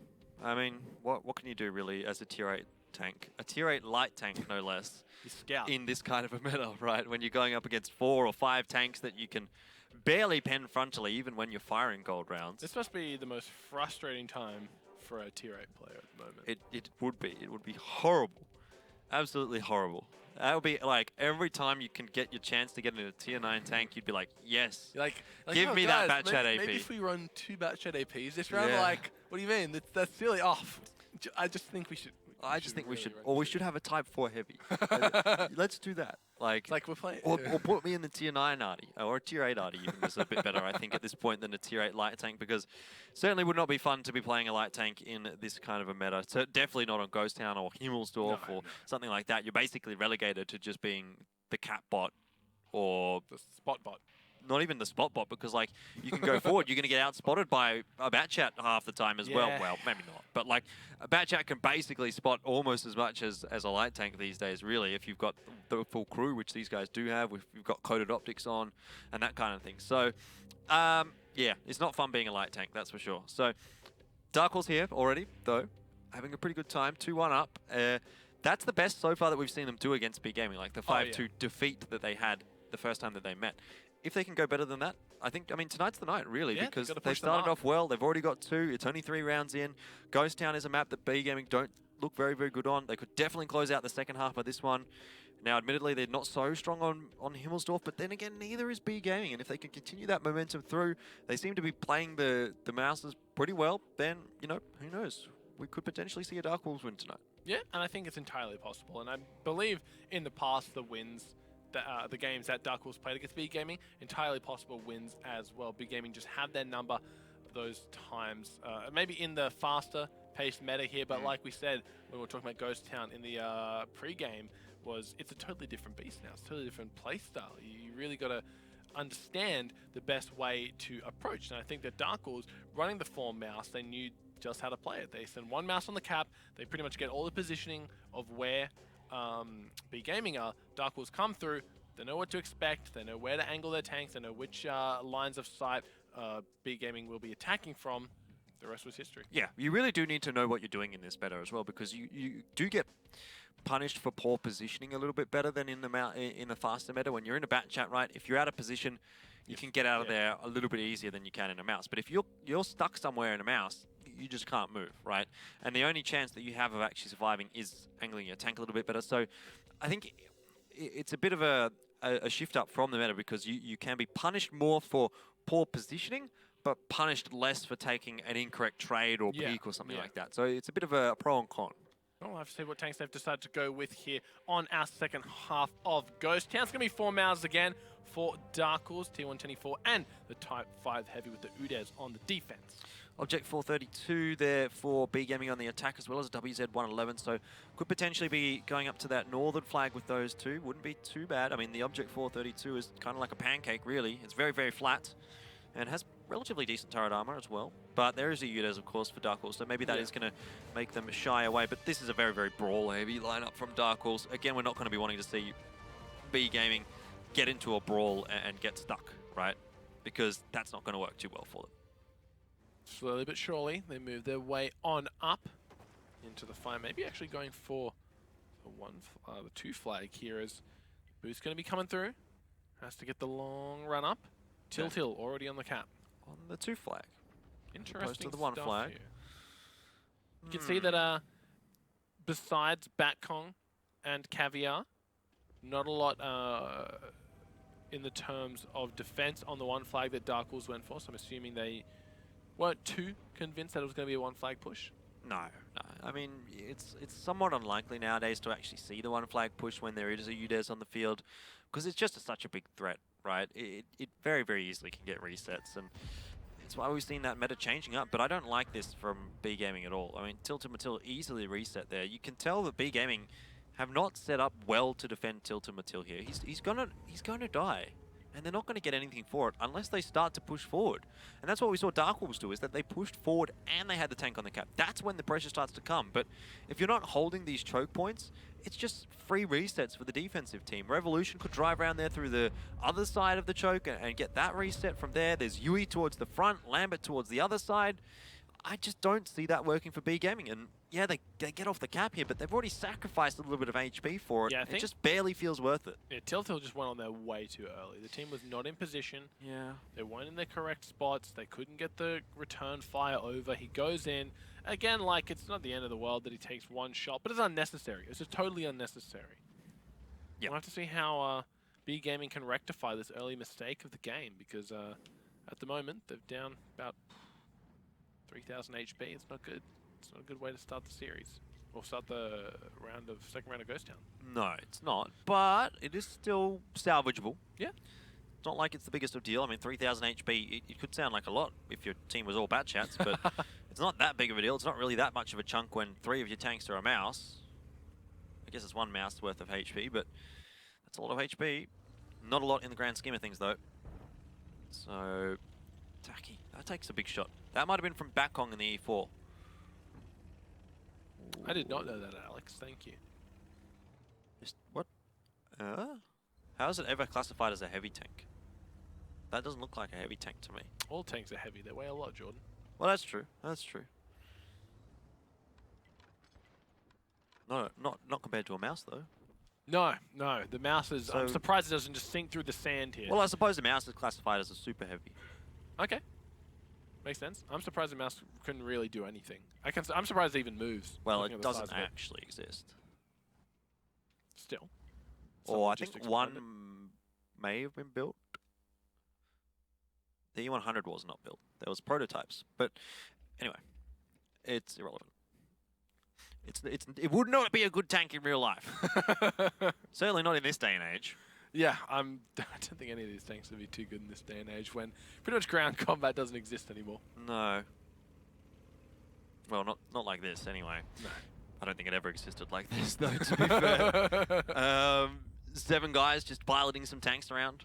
Fighting over a ruined Over city. a ghost town. You know, giving up control when one person stands in one area for long enough. Yeah. Yeah. Oh, the wonders of video games. That's it, right? Esports, as they say.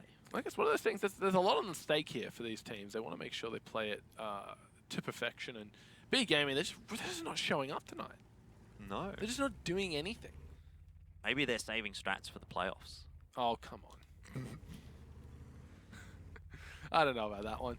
Like, Yeah. I'm never a fan of that kind of an excuse. Like, at a certain point, you still have to win the rounds, right? like you said, they're Just run an old strat. Tiltil. Get shot by someone. And how do they win this? How do they win this round? B Gaming or Darkwolves? B Gaming, sorry. Darkwolves are in position to win it.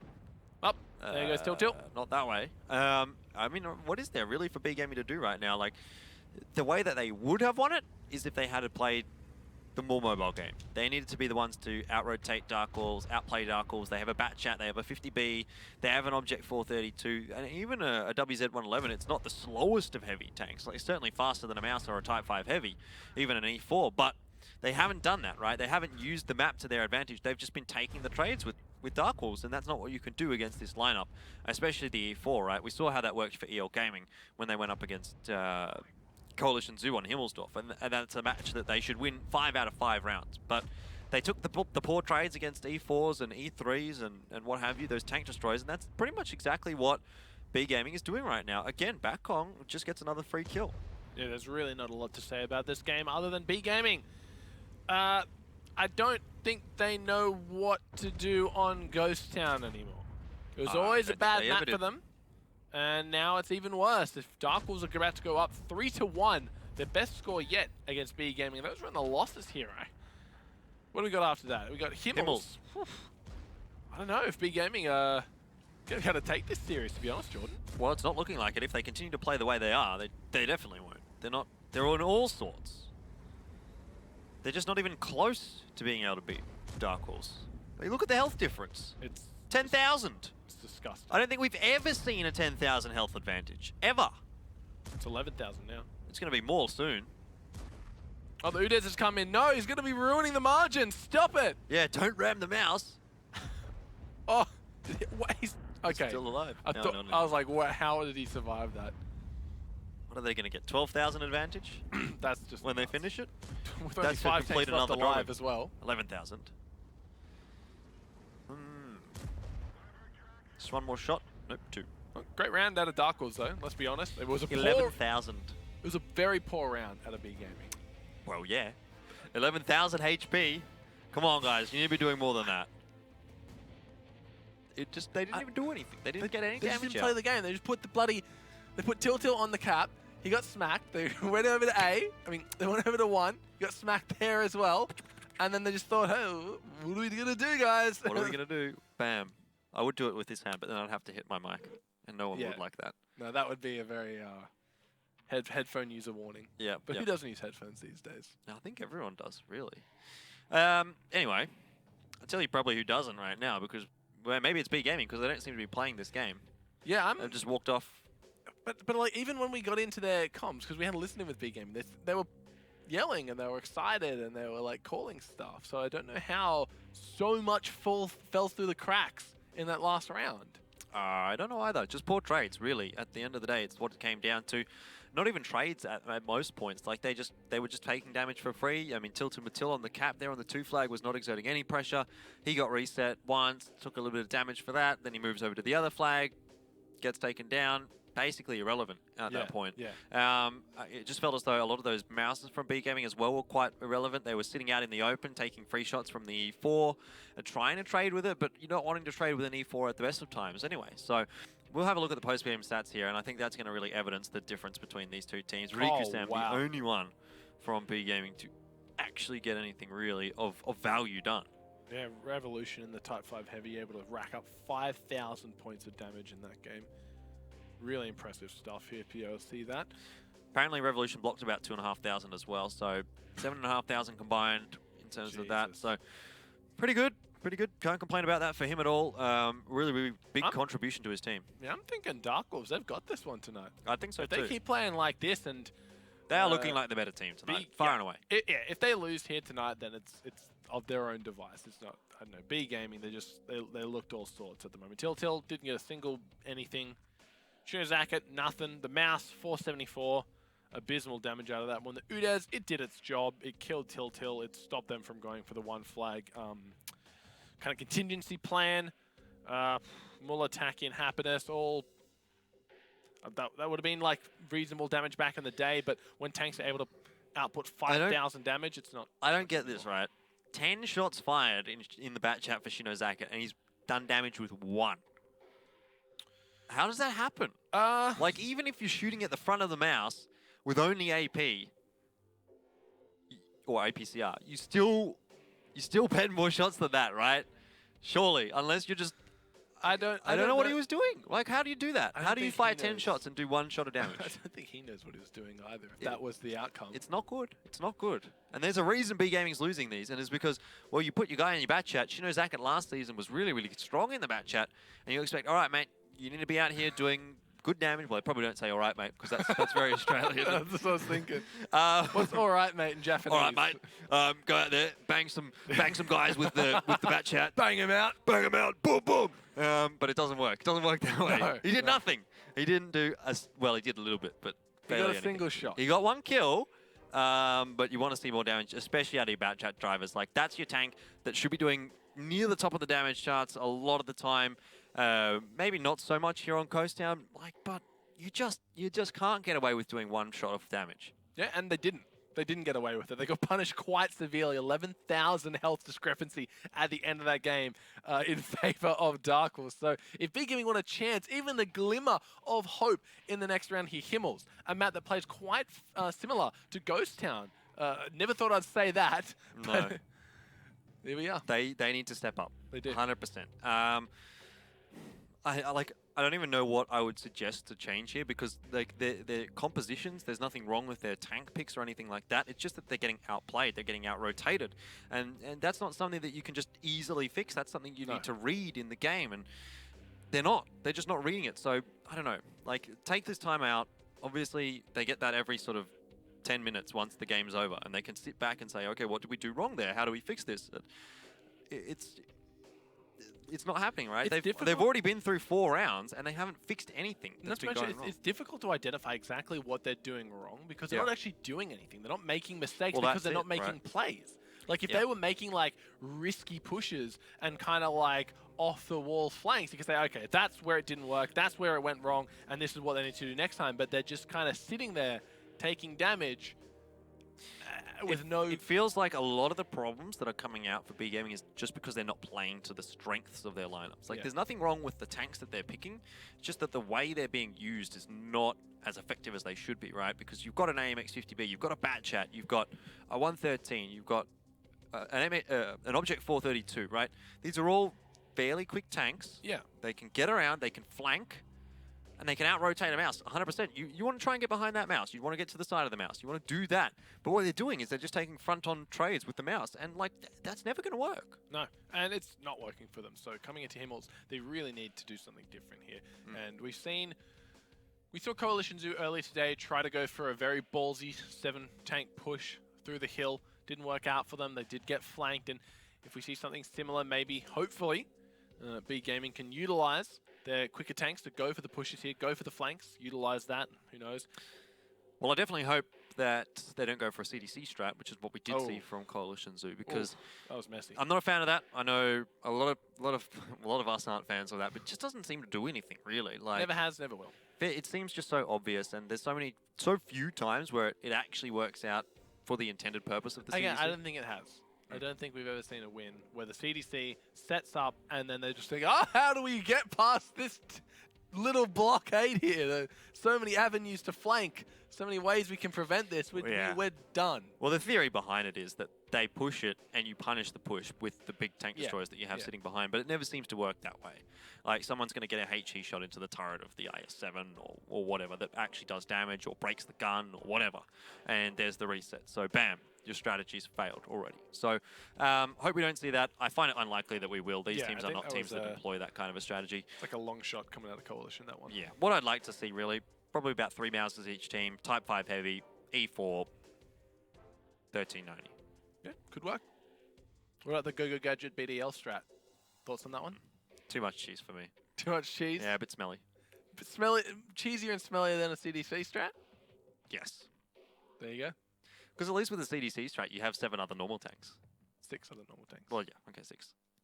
But no, I see where you're coming from here. So how? Well, we'll see. We'll see. Never know. These teams don't seem to be the kind of cheesy type of teams. That's true. They don't go for that kind of a strategy very often. We're just going to see standard stuff. Yeah, again, if they've been playing, like you said, there's nothing wrong with the tank picks here. It's just B Gaming aren't playing to the strengths of their picks, whereas Darkwolves are.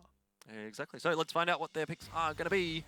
And again, it's reasonably mobile here for B Gaming, but Double T110 E4, T95, Batchat AP here for Darkwolves. Really like that setup. I really like the Batchat AP's inclusion as well because, you know, a lot of people say, oh, maybe it doesn't fit the meta here on Himmelsdorf. It's going to be going up against Mausers and it's not going to do anything. But I think when push comes to shove, you always need at least one tank here on Himmelsdorf that can rotate around quickly, that can get around behind or can get a reset if the worst comes to worst, you know. And that's what that Batchat AP is going to be in this lineup, right? If B Gaming get into a cap on the other side of the map and Darkwolves are trying to get over there with a mouse, an E4 and a T95, you know, they're not going to do it. But if they have a Batchat AP, there's much more options. Oh, they got the double WZs coming out here. B Gaming, they really need to do something because right now nothing appears to be working for them and already a bit of a traffic jam for Darkwolves. Okay, so it's actually the T95 and double E4 on the attack. Okay. Or am I mistaken? No, I'm mistaken. It's alright, never mind. I just got confused for a second there. It's alright, it's been a long night, It's been Jordan. a long night. It has been a long night. You've had a long week, friend. So, Darkwolves are on the defense. Alright, it makes sense. B Gaming, what are they going to do with this lineup again? Because they got a 50B and they got a Batchat, so they got two autoloaders that can move around really quickly. They can try and flank with them, but they go up against E4s, T95s. It's going to be really tough to actually clip those tanks out, particularly if it's just going to be a single 50B or a Batchat going in one particular place. They are going to need backup, right? And how are they going to be able to do just to really rotate around Darkwolves? Like, you can do that a little bit more on Ghost Town, but here on this map, the setup that Darkwolves have, I don't really know how B Gaming is going to break this. Well, Darkwolves probably get on the 2 flag is the best option, in my opinion. It's so difficult though, as Darkwolves have. Well, because they don't have a 1390. Yeah. So they have to put the mouses or the Batchat AP on that. It makes sense to have a mouse on it because that's in a brawling position anyway. But to put a Batchat AP on it, again, I still feel as though that's a little bit of a waste. Let's see what they end up deciding to do here, though. Darkwolves, they've got quite a pretty reserved defensive setup here. They don't want to extend themselves too far. I think maybe Yui is in probably the most upfront position. But he's got backup from Gomli and AMX 5100 should he choose to do so. Lambert, Batkong Revolution, they're all just hanging out as well. These guys having a little bit of fun, shaking their heads at each other. It's really bizarre when you see it happen like this. But of course, I actually want to hear what they're saying. Let's hear it from them. Let's jump on board with Darkwolves and have a listen in. Find out what is going on here, Jordan. 우리도 원래 유령도시 족밥팀이었는데 오히려 유령도시에서는 우리가 돼지 메타에 잘 적응한 것 같기도 하다. 김매는 완전히 적응하지 못했다. 아직. 맞아. 방어가 특히. 우리가 점점 개활지가 이상해져. 이제 스팟 떴다. 절로 오네. 저기구나. 무서워. 포탑 나보고 있어. 이거 어디서 본 레파토리 같은데? 그리고 이제 3번 쪽으로 뛰어들어올 수도 있고. 예. 근데 뛰어들어와도 막아볼만 하지 않을까? 막아볼만이야 할 것 같긴 한데. 여기가 뭐.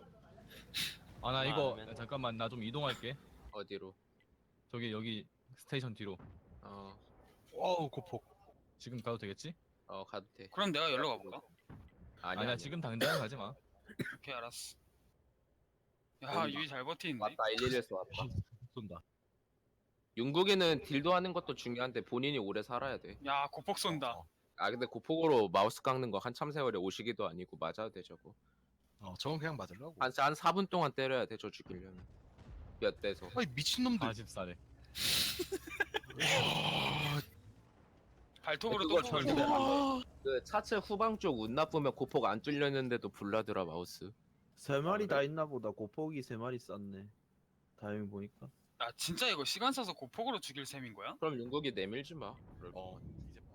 I was hoping for a lot more comedy with Darkwolves when they were well, they might have been saying funny sword fighting, but but how would we know? It's not that exactly what they were saying because obviously I was never going to understand Darkwolves. I don't speak Korean, but maybe some laughs, maybe some humorous tone. But I think the only thing that we heard was Yui going when he got shot.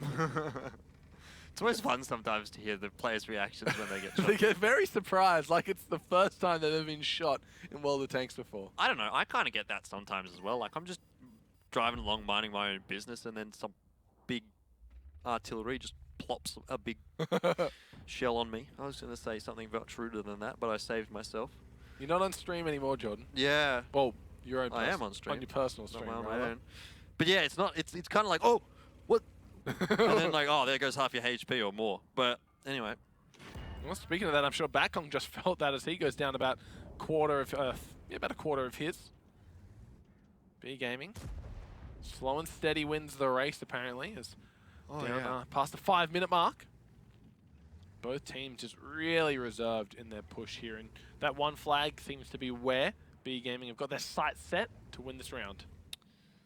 It's not a bad decision now. They've actually pushed Darkwolves sort of out of where they really want to be here. They pushed them back just a little bit. So if B Gaming do, if and when B Gaming do get on this flag, Darkwolves, the pressure is going to really start to come on them because they will need to find a way to get a reset here without being punished for it. And now they've kind of given up a lot of the map control to B Gaming. B Gaming has a lot to work with here. Shinozaka around the side there on the 7 line. There's a player coming down from the hill as well for B Gaming. So it's good. It's a good start for B Gaming, but they need to convert it. Good shot from Yui. He finds that one. I think what they need to do, Bakong, I don't know if he spotted Shinozaka. Bakong could be in a really bad spot here. Or he could take out Shinozaka. If he gets a high roll on at least probably 1 or 2 of his shells there, he can actually deal 1850 damage with 1 clip. But he's just decided to keep on rolling. And Mola has actually been taken down very, very low, but he's still alive. And now Yui and his mouse, he's got 2 mouses to deal with. And, well, apparently only 1, but you know what I mean. Right. It is what it is. He does go down in the end, and so that's a good start for B Gaming. I was going to say that was what they needed to do, right? They needed to take Muller out because he was sort of the isolated tank here for Darkwolves. That was their opening. Looks like B Gaming kind of throwing caution to the wind here and going for the play. They've lost Muller, the WZ, but that's only 1. Bakong, he didn't even try to take the fight against Shinozaka, like you mentioned. He just went on out of there. Lambert just trying to delay T4 by looks, and they're both just like, what are you shooting at, Lambert? What's going on over here? That's a nice looking gun. I don't want to fight you. We'll call it even for now. Tiltil. Are they just going to ignore him? I think, yeah. AMX, he doesn't want a bar of what Tiltil's Well, they kind of have to ignore him because there's 17 seconds left on this cap. Bakong, the guy in the Batchat AP, has basically no HP, so he doesn't have that much of a chance to actually get a reset here. Yes, he could, but he's going to die for it, and even if he does get it... Oh, he does? I think, well, maybe he got 1 shot off. There's going to need to be a reset straight away, and this was the flaw in the strategy. Oh! Can they get it? Yes, they get the reset just in time, but is this enough for a reload? No, that's a 15-second reload with 4 seconds left on the clock. He's literally can do nothing to stop B Gaming winning here. He can do nothing but watch. That's what the Batchat AP is for, but he sacrificed way too much health early on in the piece by driving around in the middle of B Gaming, and there you go, B Gaming, they pull off the win.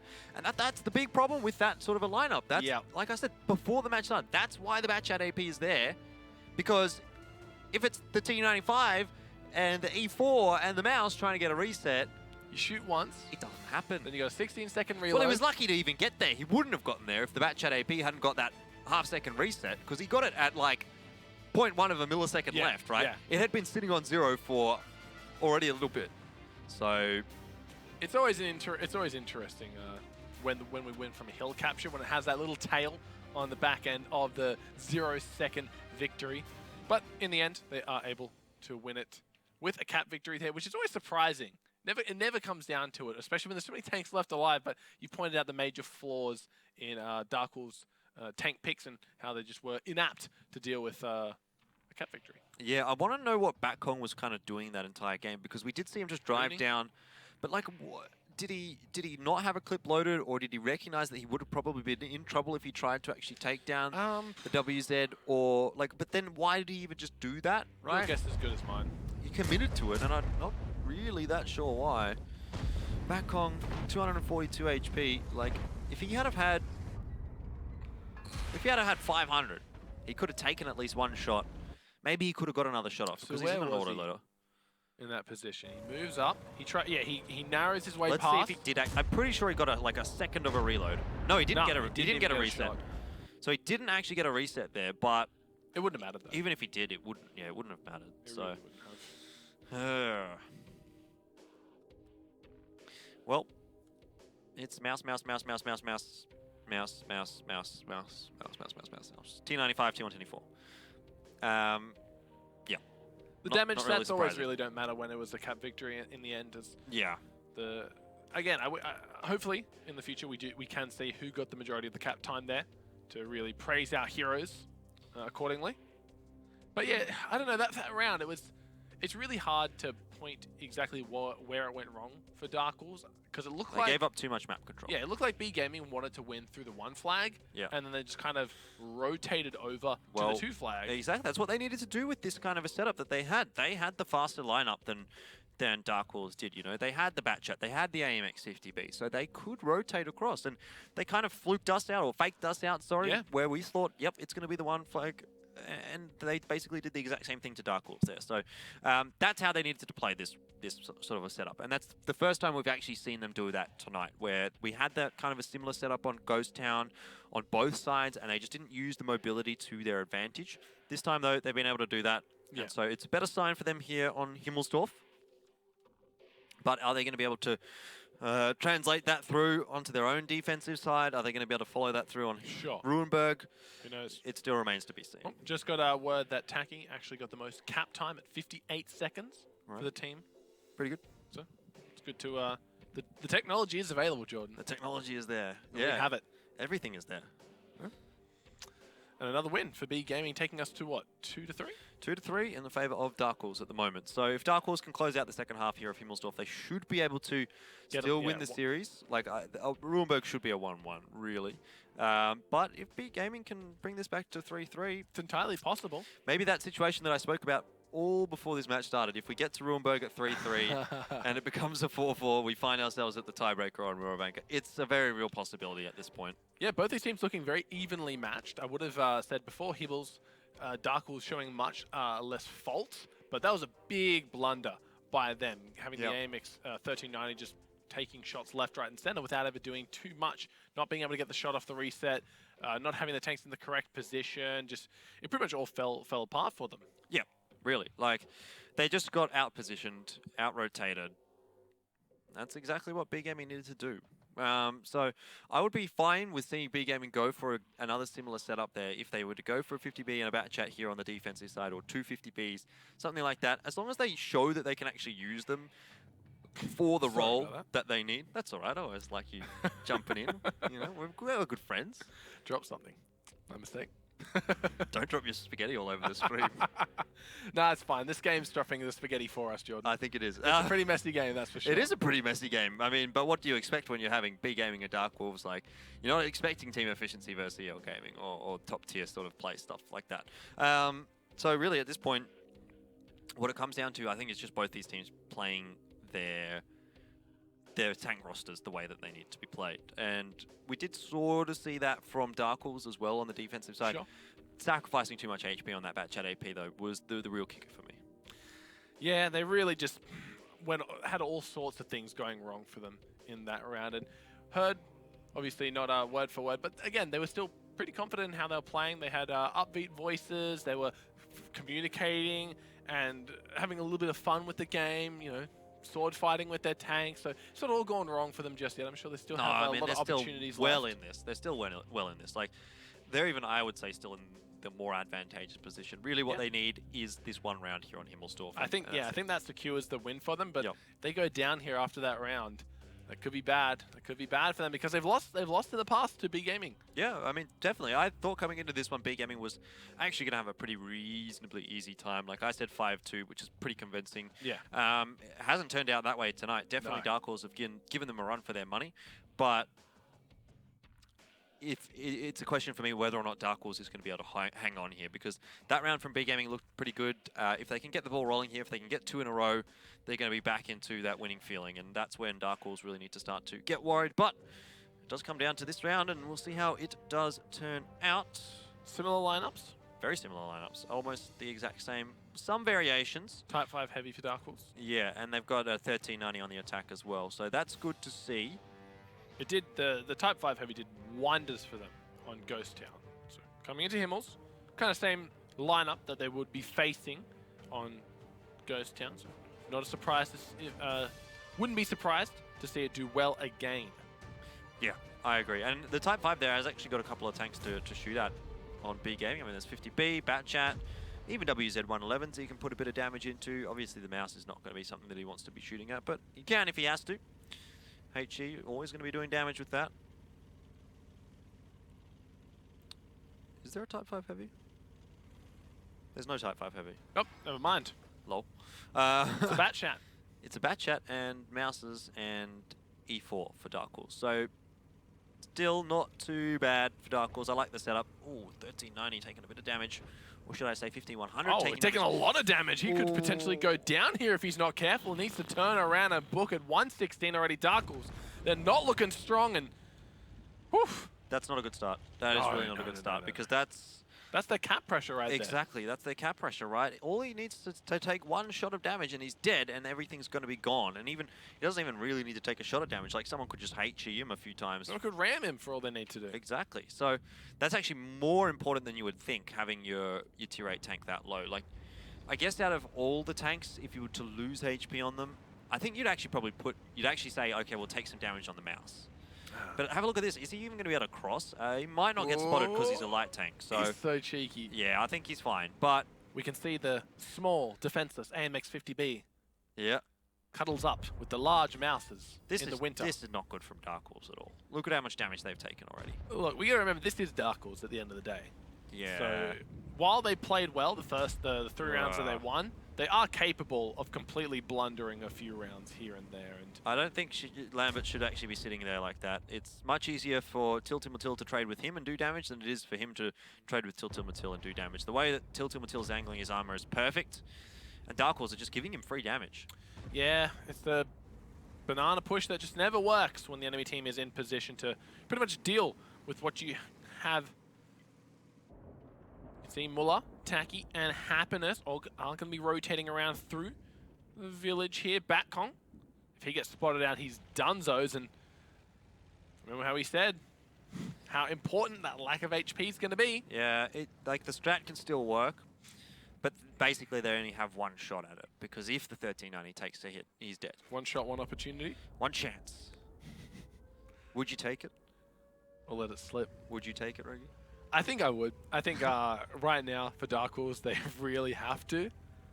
If they don't take the opportunity to win the round or at least force T4 to get out of position with the 116 HP pool mouse, AMX 1390, then yeah, they will let it slip. Look at Muller. He's in an excellent position here.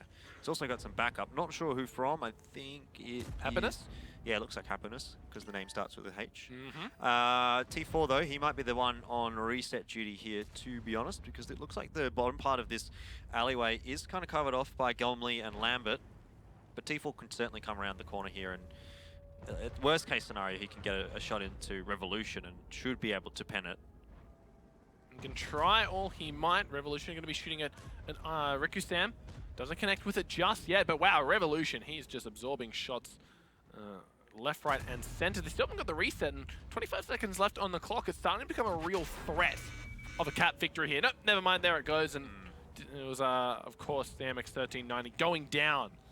That's a lot of pressure relief now for B Gaming. Now, admittedly, they have traded reasonably well. It's fairly even in terms of the trades, probably favoring B Gaming just a little bit. Look at the HP, but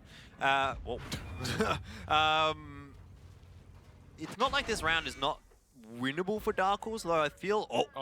this could be good if Batkong gets another shot. No. It could have been dangerous. Could have been dangerous, but it Muller turns out a little bit better than it was. Saving him there. I think this is too far gone now for Darkwolves. They needed to trade a bit better. It was still winnable, but they've just let so much free damage go, and like that shot's never gonna pen. I don't know why he didn't just aim that a little bit longer. Anyway, they're impatient. Seeping through. I don't know how that didn't. That's well the tanks, Jordan. That is. You take the good with the bad, and sometimes you just take the bad. Sometimes. Gomley and Lambert, the last one's live here for Darkwolves. Not a single tank dead, actually, for B Gaming. This could be perfect, but not. Muller knows that his job here is done. He can just be a reload timer for a mouse. Yeah. Essentially, and They will fall. Let's play the how long is it going to take to kill 2 mouses game. I reckon I'm they gonna will go win 10 at seconds. Yeah, 440. Yeah, I reckon 435. 435. You're giving Lambert a bit of extra time. Yeah, I think he's got 10 seconds here. Oh, yeah, he might actually. That bounced. Okay, I'm wrong. He's still alive. I could be wrong too. No, you could be right. You might be right on the money. Oh, no. Nah. You're gone. See you, mate. Oh well. We can say Alex gave him 430. There we go. Just mouse things. Anyway, so B Gaming 2-0 on Himmelsdorf. Means they're at 3-3 now. Means I think we're going to a tiebreaker. Yeah, I really think it does. And an interesting game to go down to a tiebreaker, especially on past results with B Gaming being the more dominant team by quite a margin. Yeah, absolutely. And they haven't really looked like it tonight, to be honest. They have had some decent rounds, but they've also had some really poor rounds. So, and here's the thing, I think Darkwolves can walk away with this one feeling pretty okay. Look, I agree. And Darkwolves, obviously, like you said, they're a team that take themselves very seriously. A lot of pride on the line here, even though in the end, the grand scheme of things, they can't get any higher up on the ladder. Their 7th spot is secured. Yep. Still, it's a great chance for them to practice because pretty much after this, when we go in the off-season, teams, that's when they take a break. It's when they go out and relax. It's when they take their winnings and blow it all on World of Tanks. Yeah, I was going to say World of Tanks. They probably just put it back into World of Tanks. I know that's what a lot of people do. That's probably what I would do, to be honest, as well. That's one of the things when friends always ask, how can you spend so much money on like cosmetics and games? I'm like, I make my money from games, so I just put it back into games. It's like, oh, I'm employing myself. It goes back into the ecosystem, Jordan. It never... Well, I don't know if that's going to fly. That's how I sleep at night, knowing how much I spent on some games, Jordan. Yeah, that's probably a good point. I always felt bad, like when I used to work at a supermarket, right? And I would go shopping at the supermarket. I'm like, you know, in my lifetime, I'm actually probably going to give them more money than they've given me for working here. And it just made me really, really depressed. That's funny. Yeah. I always got free food from when I worked at Subway. Yeah, I got free food. I always ate it out of the case. Probably shouldn't say that. Look, you're working smart. I don't work there anymore, though. Not working hard. Working smart, not working hard. Yeah, I probably wasn't allowed to take the subs either, but here we are. Here we are. We made it. And B Gaming made it to tie up the rounds. Yeah, they did. 3-3. T4 doing work in the mouse. MX50B finding its mark as well, and that WZ actually 2.7k damage, respectable. Yeah, the WZ, like it. I don't think it's an underrated tank, but I definitely think that, you know, it's a tank that you probably would ignore and think, okay, well, I have to focus on the tier 10 tank, but it's been cropping up. It can put up a lot of damage, right? So, yeah, it's something to consider, I think, when you're trying to take it out. And seeing a 50B there as well, doing that much damage, that's what you want it to be doing, right? That should be where the 50B is sitting almost every game in this kind of a meta, with that much of a HP pool to deal with. So that was good overall from B Gaming. Really impressive from them on Himmelsdorf. And now heading on to Runeberg, need to set their sights on it. And we need to see where... Yeah, okay, so where did Darkwolves falter? I think initially... Obviously, AMX 5100 taking that much damage in the 1390 to start things off definitely didn't help. But UE Revolution, they clearly haven't traded very well in the mouse. Lambert even hasn't done so well. You'd be wanting to see a bit more out of them if they fired 8 shots each, than 2,000 damage tops. Yeah, they pretty much just got, chunked as they were trying to cross through the banana. Yep. Really heads-up play coming out of B Gaming to be able to identify that play early on. Then, from then on out, I think it was like Happiness and the other WZs were able to get in on the flank, hit the soft spots. If the mouse has any soft spots, it's the back. It does, yeah. Well, but look, here's the thing for me. Depends on what tank you're driving. This is kind of a war. This is a very big red flags for B Gaming. They're going into the playoffs next week against Karen Tiger, Meltdown Horseman. Very strong teams. But potentially one of those 3 teams here. And if they're struggling with Darkwolves right now, I am not confident in their ability to even get some rounds. If they keep playing this way. There's no way that I'm picking B Gaming to beat whoever they go up against. No. Of any of those teams, they're going to lose. It's just how it is right now. Unless they just come out there and have something crazy that we've not seen. My opinion for B Gaming after this weekend, because I know they've had a bit of a rough time here, and I know they had some pretty easy games coming up for them. But after seeing this, I just have to say that B Gaming, big warning flags for them right now that they need to get their act together. They need to take some serious time tomorrow as well.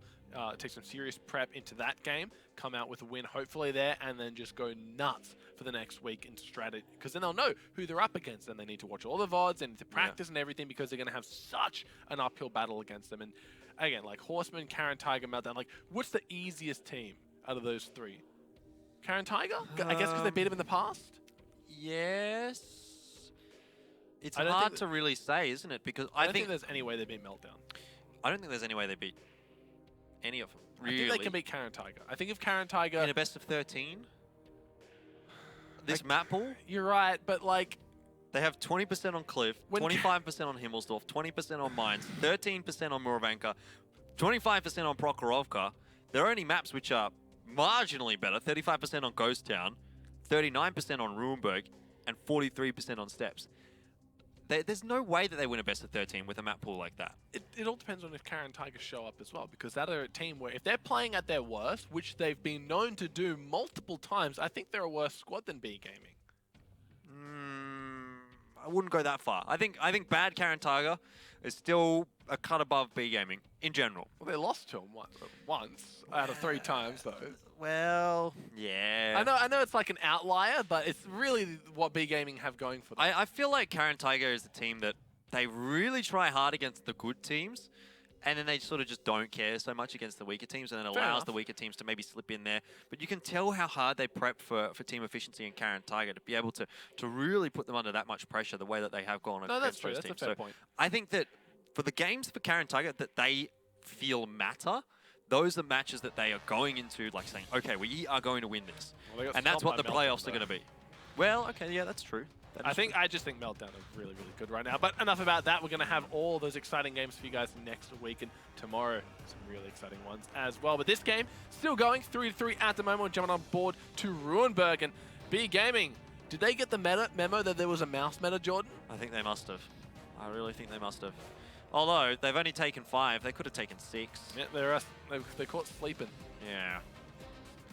You catch me sleeping in this game and wake me up when the action starts. Wake me up inside. Can't wake up.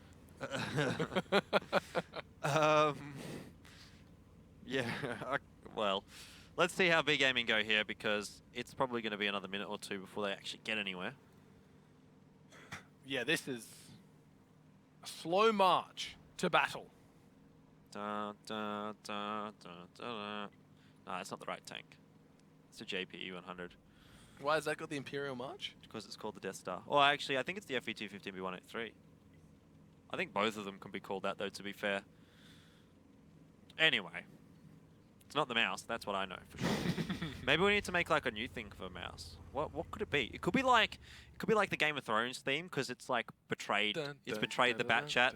You know, it's like stabbed the Bat Chat in the back, and it's taken its position as the #1 WGL tank. Well, so it's wearing the crown right now. It should be the Reigns of Castamere, which is the Lannister song, as opposed to actually the Game of Thrones theme. That would make sense to me. I'm not going to sing that though. That's fair enough. I'm sure the audience appreciates that one as well, Jordan. If you want to hear me sing it, maybe you can tune into my stream. I might Oh, do it the there. shameless promotion on air, Jordan, please. Yeah. Well, at least I didn't link it. Oh, no. Anyway. You heard that guy's production. You can change his Twitter handle to his stream. B Gaming have actually finally got into a position here to start making some moves. Tilt, just messing around with AMX 5100 and mouse balanced. Yeah, they are just not being able to pan any of these shots here in 2 minutes in the game. It's going to take Darkwolves a very long time. Or rather, B Gaming, sorry, a very long time to get into position with those 5 mouse. But when they do get in position, how's B Gaming going to answer it? Or how is, Darkwolves going to answer it? Because they have a Bat Chat, so they can rotate around through the city, but they're going to have to go through Tilt and Matil and Muller and Happiness. Shinozaka bouncing shells from the sides of his tanks at the moment. And we are seeing some damage go into the B Gaming mouses, but yeah, this is getting damage into him. It's a very blunt strategy. It really is. There's not a lot of finesse. Hey, I'm gonna chuck 5 mouse right here, and you're gonna shoot me. And if you don't pen, I win. And if you pen, I lose. I still win. Oh, I still win. Yeah, probably. Well, we'll see. They've taken a considerable amount of damage, as a They matter have. of fact. That's actually true. But Darkwolves have done a pretty good job so far here on their defensive side. Back on, getting very, very low. Needs to be careful. That's a big pickup, actually. A mouse always for pays its Wargaming. debts. Yeah. Oh, no. As the bat Is this shed going to be a goes down. thing? You started it. Yeah. I guess I did. I have no one to blame but myself. In saying that, though, the Lannisters are lions, right? And that's a bat... and that's like a bat chat because it's kind of like the game of cat and mouse. I was saving it for the bat chat to kill the mouse, but it didn't. Yeah. And I figured it was never going to happen. It was the bat never chat's never going to kill the mouse, so I wanted to just get it out there. No, but Matil at the moment is very, very low. 35 HP. Shinazak also low. T4 very low. Till's There you fallen. go, Till's from Matil. This is a great round for Darkwolves. They really found their market. Caviar goes down to bat AP, but it's not going to matter because Shinazak falls as well. T4 and Happiness are very, very low, and T4's up in the thick of the fight. Yui is going to be able to get the shots in the back and finish him off. One more shot from Revolution should do it if he can pen it, which he doesn't. Yeah, but Yui should pen this one. There's the side of the mouse turret facing him. Now the side of the tank. There we go. Easy pen in the end. This one should go through as Oh, well, man. but it doesn't for some reason. So, you know. Darkwolves, this has been a pretty decently played defensive side. They played it very well. But the thing to remember is, Runeberg heavily defense-sided in this Yeah, it meta. really is. It's very, very hard to get anything done on the attack, especially when you're just driving around your mouses. Admittedly, Wargaming have dug their own grave in that sense. But like, what else are you going to pick? What are you going to do in a bat chat composition or something like that, right? Yeah, I feel like the only team that pulls this off successfully is Karen Tiger. Even then, right? They got 2-0'd by EL Gaming. Who doesn't, though, realistically? But I guess like maybe now that the Mousers are viable in the defense as well, because it was more of just their Batchat meta attacking side of Ruinberg strat that they used so well. And now that it's kind of a different game in that sense, they're struggling to find their footing. Yeah, this is just a matter of time before B Gaming goes down here. But we need to see, what we need to see really though is B Gaming coming here on the defensive side and basically do exactly what Darkwolves have done. And that's just trade favorably and take advantage of the slow push of the mouse just to use that to get positioning and get free shots in. Yep. We're going to be trading paint here. Trading deaths as Muller goes down. Last tank left alive on the field is Happiness. He's unspotted at the moment, so that's why he's not firing. He has just moved though and fired, so surely he gets spotted here. Looks like he's been spotted.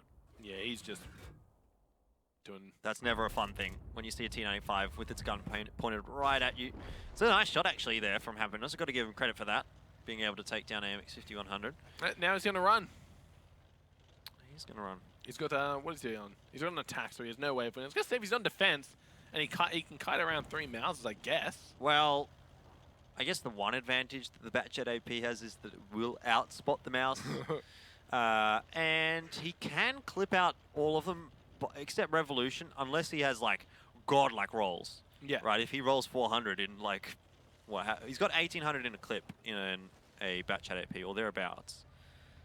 So he needs to roll 400 on at least 3 or 3.5 of his shells, and roll even on the other ones. So it's a very tough ask. And pen. Yeah, and pen. Yeah, pretty much. And pen to be able to clip out Revolution, which is basically not going to happen. He's not even being able to pen the lower front plate of Yui. There we go, finally gets one in. And that was a low roll as well, by the way. 271. Well, that's the thing. You get all the low rolls out early, and then it's nothing but high rolls, George. Well, you have to question as well how much ammo he actually has left, because at this point, no, 13. Okay, so he's got 13. I assume this is all APCR, right? There's no reason to run AP on the Batchat AP when you can run full APCR. So 13 shells. It is enough damage. It is enough to kill these guys. But can he do it in 3 minutes? Takes him like 40 seconds to reload, and then 15, 20 seconds to get his clip out. So he does have enough time for 2 reloads, which is what he needs. Assuming good RNG. 3 reloads, he still has time, but he has to be firing basically off the reload, which he's not doing. So we're getting really, really deep into the theory craft of the Batchat AP right now, but there's not, like, it's, in reality, he's not going to win this. No, he's not going to win this game. I'm just thinking is it theoretically possible? The answer is yes. Realistically possible? It's always interesting, like 100% how no. he'll win this. Because obviously he's not. Not like that, because he's been spotted. And he takes a free shot of damage. There you go, Revolution takes him down. So, saves me from having to talk about the bat chat reload for another 3 minutes, which is good. Thank Happiness for that one. Getting spotted Thanks, out. Happiness, my boy. But does mean Darkwolves win that one. Obviously, defensive-sided map. They do pick it up on the defense side, so they've got sort of the easy part of that out of the way. They need to move on to the attack side now and really dig deep. And if they can win this, it's going to be so big. Yeah, this is going to be the test for them, really. And coming into the attacking side, like you mentioned, it's difficult to do. You've got just basically you got to trawl forward in what seems to be the go-to strat. What, 3 to 4 Mausers, just trawl forward onto that 2 flag. Hope that by the time you get to that village, you don't have 600 HP left. Yeah. And if you've done that, you win. Yeah, pretty much. Pretty much. I'd like to see maybe a 113 here as well, just to scoot around a little bit quicker. Yeah, or okay. an IS-7, you can post him in the middle road. But, you know, I say that, and then I think, what does the IS-7 really offer over the mouse in the middle road? Well, not a lot. Well, it's kind of the same argument It's when we hull see... down, but a mouse can do that. Yeah, it's kind of the same argument when we see the 113s there as well. Trying to contest the mouse as it just sits there, does no damage and dies. Yeah. At least the 113 is a little bit faster. You can rotate around a lot easier. That's It true. gives you some options. You can face hug a mouse, so in I miss the theory you could 113. probably 1v1 a mouse if you got the right situation, but it's difficult to get into that situation, really. So looking at the battle stats, Happiness did a pretty good job in his Bat Chat AP, Oh, yeah. but not enough, sadly, for B Gaming. And that 5.4k in a mouse for Gomley is really, really good. Really good. Yeah, pretty much everything worked out well for Darkwolves there. The 5 mouse from B Gaming just too slow. Too slow. They just trudged their way up to the village and they took so much damage before they could even get there. And you can see the huge damage numbers from the IS-4, the T-95, and the mouse coming out of Gomley, AMX 5100 and Lambert respectively. Just too much for B Gaming to handle, and at the end they were just too slow. Too slow. Too slow indeed. Tilton Matil and his mouse not getting a whole lot done. T4 nor him. I mean, really, most of those mouses from B Gaming did not do a huge amount of damage. Yeah, when the AMX, sorry. The Bat Chat AP. Yeah, I'm so triggered by the guy's name is AMX. Yeah, Right. By the Bat Chat AP, when that has like 3.7k damage on your team, you know that the rest of the tanks didn't do a whole lot. That's true. All right. Well, What's the winning play? I on don't the know attacking what's the side? winning play, right? You don't know how to win? It's so hard to attack on Runeberg against a big stack of mouses because. So here's what you do. Okay. You get a 1390. It's Blakey and you strat. get 6 CDCs, and you stack them on top of each other. You use like an S tank to create a ramp, and you ramp the CDCs on top of each other, and then you create like a full fortress, and they can't get in. I've always wondered if you could like drive up an STRV. Yeah. You know, I've actually tried to do it, but I've never been able. Can you like anchor the S tank I and use wonder it as if a you ramp? could. I reckon maybe like if you had an S tank and then you had like a tank behind it as like a buffer so that it wouldn't get knocked back by the tank pushing it, maybe then you could drive up. Be interesting. Theorycraft. Yeah, well, aside from that, What kind of a strat could you use that for though? I just Imagine said if there it. was some sort of a strat. No, like legit. A legit strat. I'm trying to think of any sort of a map where that might work. Like where you could like boost a tank up onto like some sort of a just an otherwise unattainable little building or something. It would be so No, funny. That's too high. I think there's no point in it. It's like on Himmels, you've got that little house outside the one flag. Maybe getting on top of that. You get your RU-251 and you go. What's the point of being up there? I don't know. Fun. There definitely could be some like destroyed houses on Himmels. Maybe. Maybe. Even Ghost Town, we've seen some like interesting. They probably all have invisible walls, to be honest. That's true. Like To that's the avoid. thing. Yeah. But would even the developers have gotten this cerebral into Mate. the mechanics of the I don't know. S-tank? They probably don't have to sit on a broadcast like us and talk about rubbish while we wait for the tanks to be locked in. Well, do I have some rubbish for you, John? Apparently, What's that? Tiltil blocked about 4k damage What? last round. 4.4 to He was be in a exact. mouse, like, yeah. So he didn't do any damage, but he blocked 4.4. Not too bad. Yeah. Well, it's great, really. Yeah. Didn't win in the round, but still great. Yeah. It's the little things. I am curious to see how teams go about playing a winning round on Ruinberg because at the end of the day, like, we really... Teams don't want to have to chalk it up to that map that gives us a 1-1. I'm thinking, like, I'm trying to think right now, if I had to make a WGL team, or if I was in a WGL team... You were the shot caller. And I was the shot caller. What would I actually pick? What would I actually pick that I would think could actually beat a full mouse defense? That's where we need Alex on the broadcast. I'm sure he's got something clever to say. Yeah, something witty. The only thing that I guess think but of... you want to win, right? Is to yeah. The only thing I can think of is to pick a mouse. You just pick mouse on the attack and hope that you can trade better. I mean,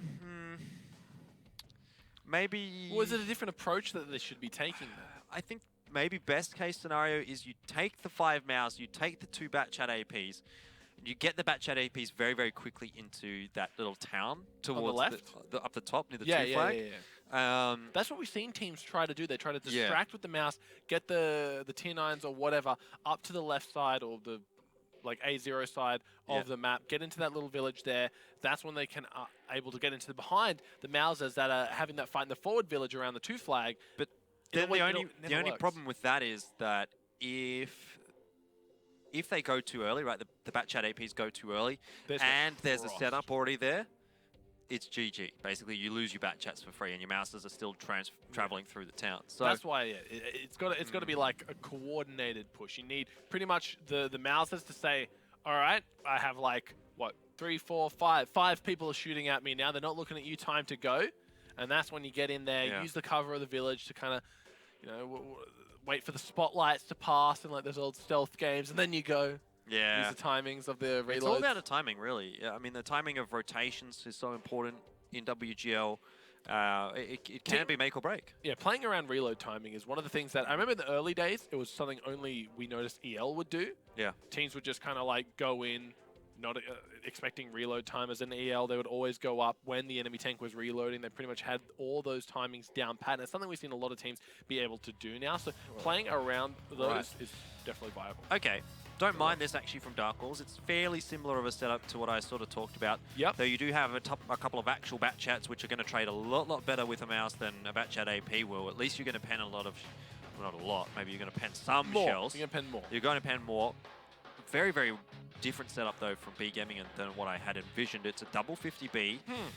An IS-4, a 113, a Batchat, a WZ-132, and a mouse. So it's sort of like a smattering of everything, really. The WZ-132 probably going to be sitting down in K0. So does this make it a lot more winnable for Darkwolves, considering that the issue that teams had on winning the defense was that there was too much armor and HP to chew through? I think it does make it easier if Wargaming played incorrectly. But if Wargaming play this correctly and they utilize those 50Bs without sacrificing too much, you get a couple of 50Bs. If they pen 2 out of their 4 shots each, that's still a lot of damage that's going to go over to a mouse. And they should, in theory, have time to reload because the mouse isn't going to be able to punish them because it's a mouse. They just sit behind cover and wait. And then they re-peek and they just rinse and repeat until you've basically done enough damage to win a brawl.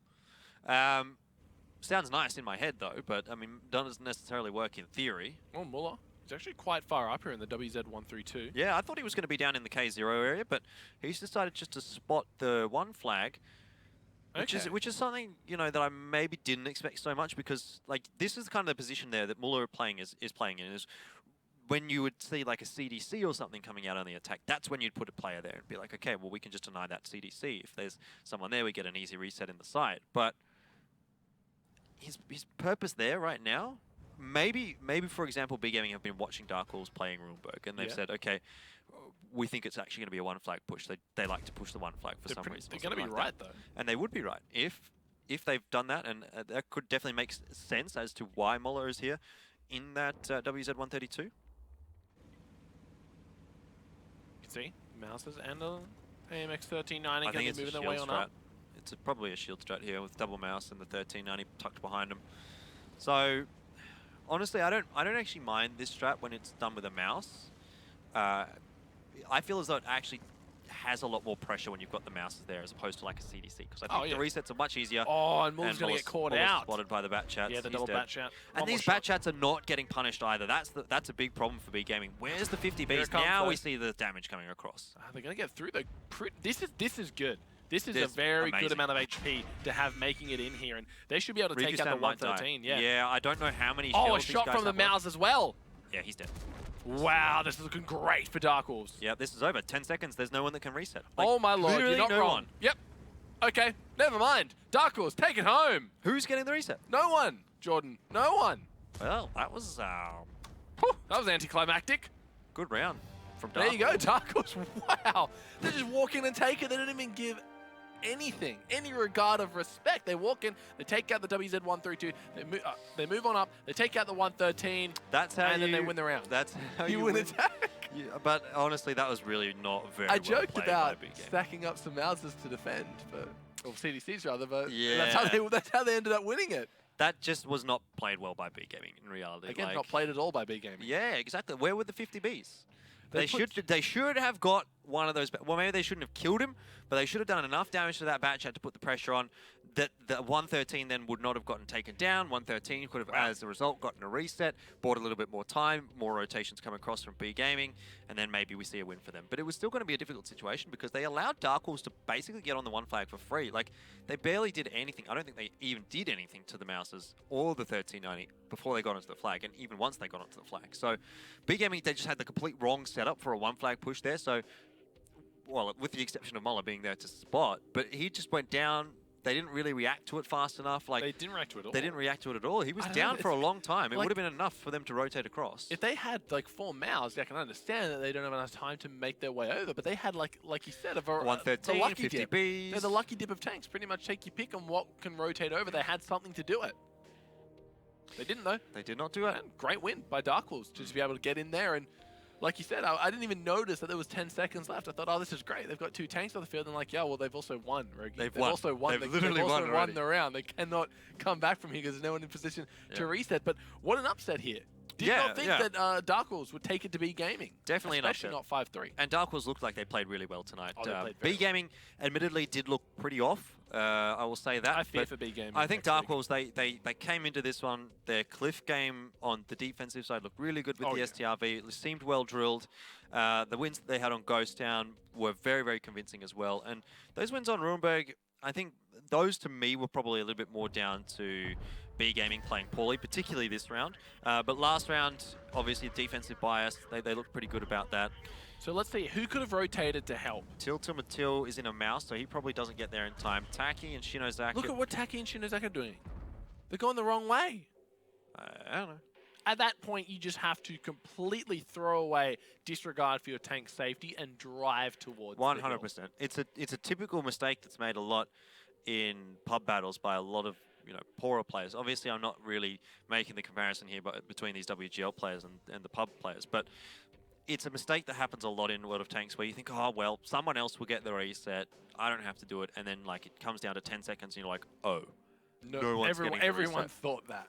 And, well, GG, basically. So I don't think that was the case here for B Gaming. I think they would have recognized that they needed the reset, but it was too late by the time that they did realize that because it was just such a quick cap timer. They'd already lost basically their 2 reset tanks, being the WZ132 and the 113, who were both in positions to get shots onto the one flag. No one else was really able to do that. No, Tiltil was making his way on over, but it was just too little too late. You can see, Yui, AMX 5100, Shinozaki and T4 didn't need to do a thing. 0 damage. Yep. Muller went down for the count immediately. That was a very startling round. It really was. It just caught us completely off guard there. And great stuff by Darkwolves to find a way to win that round because we were struggling to find a way that they were going to win on the attack. Yeah, exactly. But they managed to do it. B Gaming not looking too comfortable there on Runeberg. Not hugely surprising. History does dictate that they're not amazing on the map, even though it is on paper one of their better maps. Still though, Darkwolves better tonight, that's for sure. Yeah, and that's some really great stuff by them. I'm glad that they can get a win against B Gaming tonight, considering they've struggled struggled a lot with them in the past. And of course, let's have a look at the post-match statistics here to see who was the main damage dealers of the game. It was Gomley. Gomley, a very, very strong heavy tank player for Darkwolves. Lambert as well, not surprising to see him up there, given the types of maps that we've seen tonight, predominantly heavy tank maps. So those two guys really putting in good work. Would be not surprised, obviously, they're seeing Revolution up towards the top as well. He's sort of like a bat chat main for this team, so if he's doing well, generally speaking, the team's going to be doing well. And Caviar had some pretty decent performances as well in the STRV, particularly on Cliff. Things worked out quite nicely for him. Didn't really sort of see Yui, honestly. Like, I didn't really... Like, obviously I saw him, but I didn't really notice him doing a lot of damage. WGL pack. How do you miss him, Jordan? Yeah, that's true. He takes up so much of the screen. That's true. I don't know. I didn't recognize that he was doing Maybe damage. his presence was put it that way. Tonight. Yeah. AMX 5100, I think you can probably say fair enough. He's obviously the sub coming into this roster. Not expecting him to do a huge amount of damage. And Batkong, he finds himself in low tier tanks a lot of the time, so 1200, not too big of a deal. But yeah, a lot of those tanks for B Gaming not really getting the damage out that they needed. And I'm really worried for B Gaming coming into the next week here. I think that if they're struggling, and they not even struggling, if they struggled in this series against Darkwolves, there's no chance for them next week. They're really what opportunity do they have? Like you said, there's no chance they beat any of those three teams, but now it's going to be a slaughter. There's no way. There's no way. Like, the map pool that they have is just not good enough to beat anyone in a best of 13. Yep, and they showcase that. They showcase us that here tonight. But once again, congratulations for Darkwolves. Pick up a great upset win, one of their last games of WGL APAC Season 2, and they win it in style, so congratulations to them. Of course, we are going to go to a short break, but when we come back, Meltdown taking on Horseman.